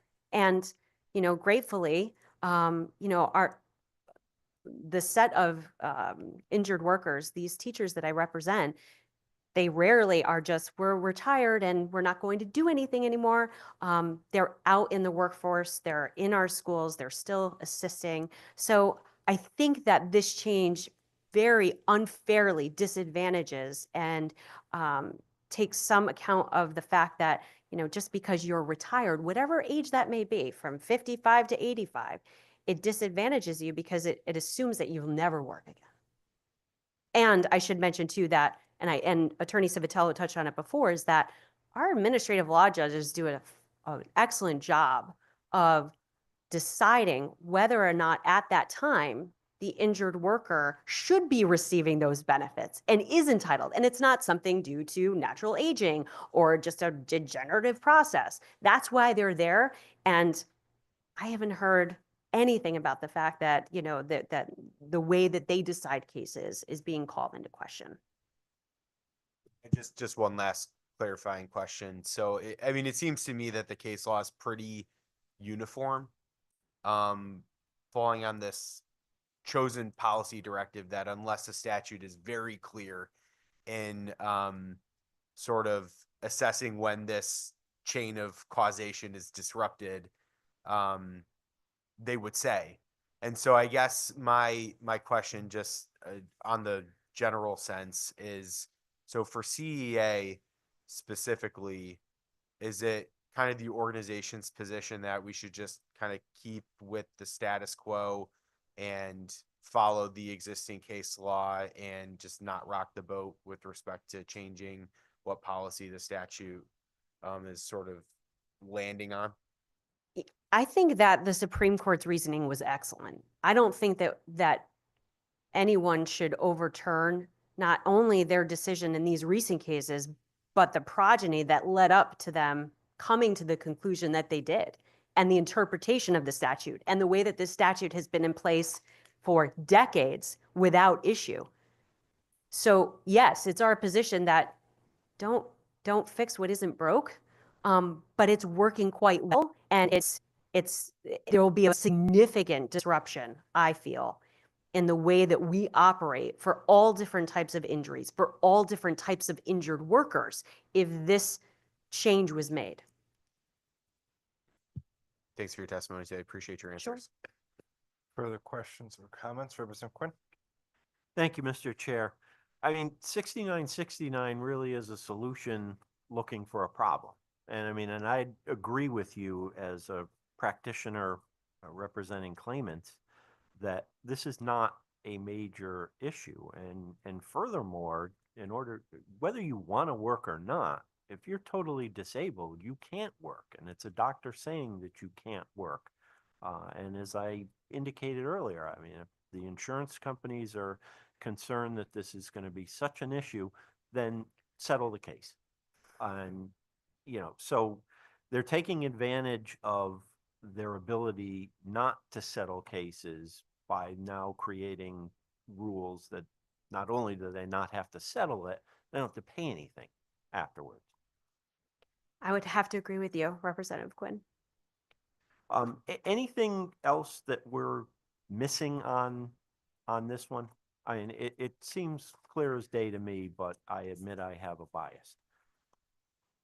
I'm just going to look through my notes. I think we've touched upon everything that we can think of as we sit here trying to prospectively figure out ways in which this will have an effect on how we practice, and the ways in which it will negatively affect the ways that it could burden municipalities, their collective bargaining agreements, the way that they already have offsets put in place. I think we've touched upon as many as we can think of.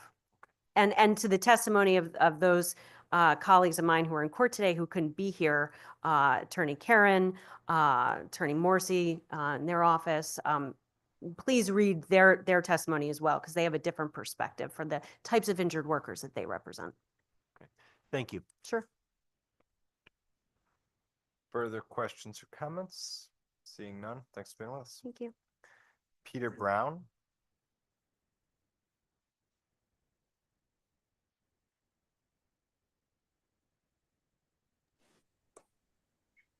Peter Brown with us? 1 second.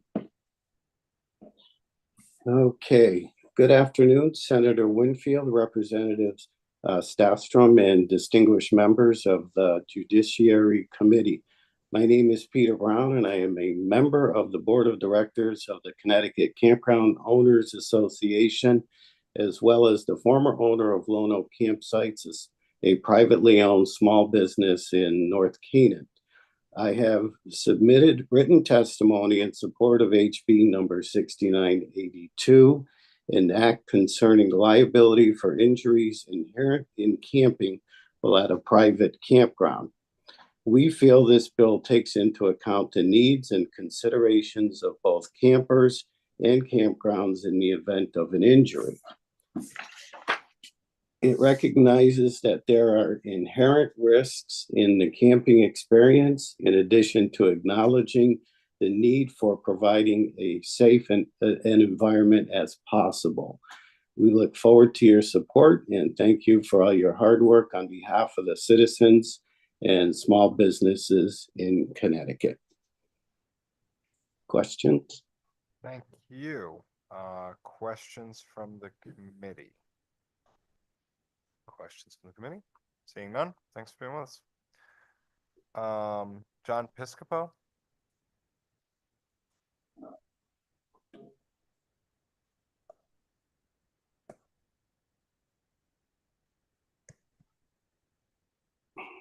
Thank you, Mr. Chairman. I'd like to thank the chairs, ranking members of this committee, and the members of this committee for raising House Bill 6982, an act concerning liability for injuries inherent in camping while at the private campground. The gentleman that went before me pretty much summed it up, and you have my written testimony, so I don't have to sit here and read to you. So I just We appreciate that. And it just does. It kind of tries to walk this fine line of trying to give a little help to our campgrounds, but providing the protection for those that are using the campgrounds for the campers. And I think it does that good. And I want to just thank the trial lawyers very much for their help in crafting the language on this. We're very, very careful to try and do both. And they were a big, big help to me in crafting the language of this bill. As you know, many members of this committee know that I've been trying this for a few years now, and I think we have it to where the language can go through. So thank you all, and I hope you agree with me. Thank you all very, very much for your time. Questions for Representative Piscopo? No, thanks for being with us. Thank you again. Jennifer McGrath.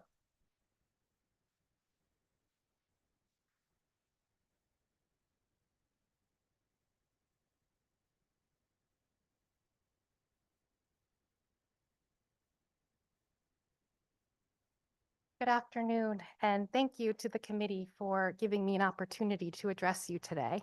My name is Jennifer McGrath. I am the managing counsel of Connecticut Attorneys Title Insurance Company, based in our Rocky Hill office. I'm testifying today, however, on behalf of the real property section of the Bar Association and in support of Raise Bill 7064, which is an act concerning revisions to our Validating Act. Specifically, the pending revision relates to that part of the statute that limits application to instruments recorded after January 1, 1997. Our members voted unanimously in support of this revision that would remove this date restriction so that instruments recorded before 1997 are likewise validated. This revision would permit us to apply all provisions of the Validating Act universally to all instruments for the requisite timeframes under the statute. We would respectfully ask the committee to also consider an additional revision to the Validating Act at subsection C2B, which concerns powers of attorney. In Connecticut, for a deed to be, for a transaction to be done pursuant to a power of attorney, the original POA must be recorded. And at times, people don't always realize that the original POA needs to be recorded and they don't want to give up possession of it, or sometimes it's lost in transit to the land records. Under our current law, a deed recorded without the POA is validated 15 years from recording, so long as it's not challenged, and as long as it states that the fair market value of the property was paid. There are times when deeds in Connecticut read that good and valuable consideration was paid, but don't necessarily state the specific dollar amount. However, you can tell from the town clerk's notations on the deed that fair consideration was paid because they'll write in the amount of conveyance taxes that were paid. So we would ask that the statute said, instead of saying states consideration, that the deed evidence consideration. And again, we're just trying to apply this Validating Act to all deeds that are eligible for it. Thank you. Yeah, Senator Kissel. Thank you, Chairman Staffstrom. Once upon a time, I spent an inordinate amount of my life in vaults and town clerk's offices doing title searches, which I'm not even up to speed on how it's all been done electronically now. But I'm just wondering, was there any kind of specific incident like that had to do with 1997 that caused this discussion to emanate? Yes, Senator, we had a predecessor to the statute. We call it the old Validating Act, and it largely mirrors the current legislation. However, it doesn't completely cover everything. For instance, the powers of attorneys. That wasn't mentioned in the old act. So if I had a deed from, say, 1982, and it's missing a witness, under the old act, it was validated 2 years from recording. but the old act didn't include this provision relating to POAs, so I can't apply it to any deed before 97. That's just one example. Okay. And this minor change to the power of attorney, you gave that in writing so that our staff, our LCO attorneys. Yes, Senator, it's in my written testimony, and I'd be happy to discuss it with anyone. No, it makes sense to me. Thank you so much. Thank you, Mr. Chair. Yeah, appreciate that. And I'm sure we have your contact info someplace, but we'll probably have the legislative commissioner's office touch base on that and look at JFS language for this. Okay, great. Thanks so much. Thank you. All right, that brings us to Eleanor Sterling.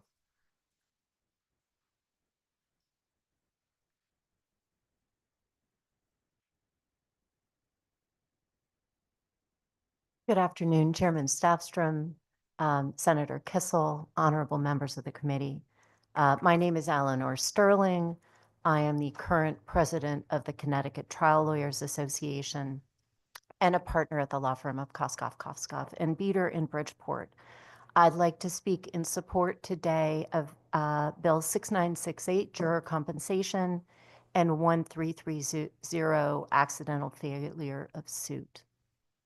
On the juror compensation bill, I am sure all the members of the committee know this, but I just want to say it for your record and because I think it's so terribly important. In America, we have two forms of direct participation in democracy. One of them is voting. The other is jury service. And I think that's not something that everybody thinks about all the time, but it is a tremendous opportunity to participate directly in government. And so we've heard some testimony today about how important it is for litigants to have jurors of diverse and varied backgrounds.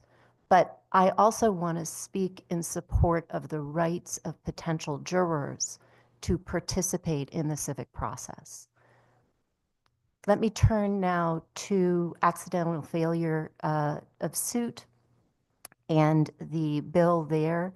The accidental failure of suit statute is a safety valve. It's intended to protect suits that are dismissed for purely technical defects and to make sure that there is another opportunity to resolve those cases on the merits. And I want to turn back to the example that Representative Staffstrom raised regarding service and what happens and see if we can be more precise about exactly how this plays out. Because the proposal here is limited in scope. It does not impact due process. It does not extend limitations periods. And I think if you walk through exactly how this works, that all becomes clear. One point that I do want to make from the very beginning is that there is a friendly proposal or amendment from the Judiciary to add language to make it clear that the bill is simply proposing to affect commencement of the underlying action. And we welcome that proposed change. That is what we meant, but that language makes it even clearer. So now turning back to that example, say in a car accident case, typically what happens, and this goes to Representative Quinn's question. So I'm going to run over. I'll stop right there and just express my support. Okay, I think based on what I'm hearing, I think you got a friendly bench at this point. So as a good trial lawyer, they always say, you know, if you got a friendly bench, just leave it at that, right? But any questions or comments from the committee? If not, I think we certainly hear you on the juror compensation thing. I think that's a bill that has gotten out of this committee unanimously previously, and certainly we will take the rest of this under advisement. So thanks for being with us today. All right, I think unless I missed anybody who was signed up to testify earlier who hasn't had a chance to testify, what was your name, ma'am? Oh, right, yes. Okay, so we will give Evilise 3 minutes. Evilise Correa Brown. Thank you very much for your time.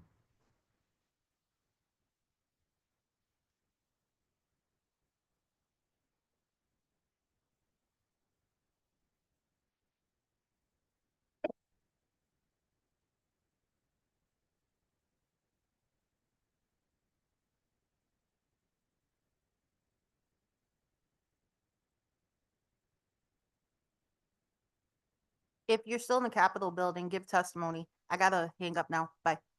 Cause I'm the last one if you don't come in. All right. Thank you. Thank you for the committee for allowing me to speak today. I'll be short. I have nothing to say about HB 6918, but that is a heavy piece of legislation as per the written testimony. Best of luck. As for HB 6968, an act concerning juror compensation, I support this bill. I feel increasing juror compensation would allow more people from the general public and various backgrounds to participate in fair jury trials. Higher compensation should be considered, but this is a great start. Also, to answer the questions asked earlier about SB 1330 in layman's terms, insurance companies are hoping to get lawsuits dismissed on technicalities to protect stockholders and pad CEO payouts. This also happens with our healthcare. Thank you very much for allowing me to speak today. Awesome. Appreciate it. Questions from the committee? Seeing none, appreciate being with us. All right. With that, we're going to declare our public hearing for today closed. We appreciate everybody being with us. We will not meet Wednesday because both chambers are in session, but we will be meeting on Friday. I think the agenda is out already.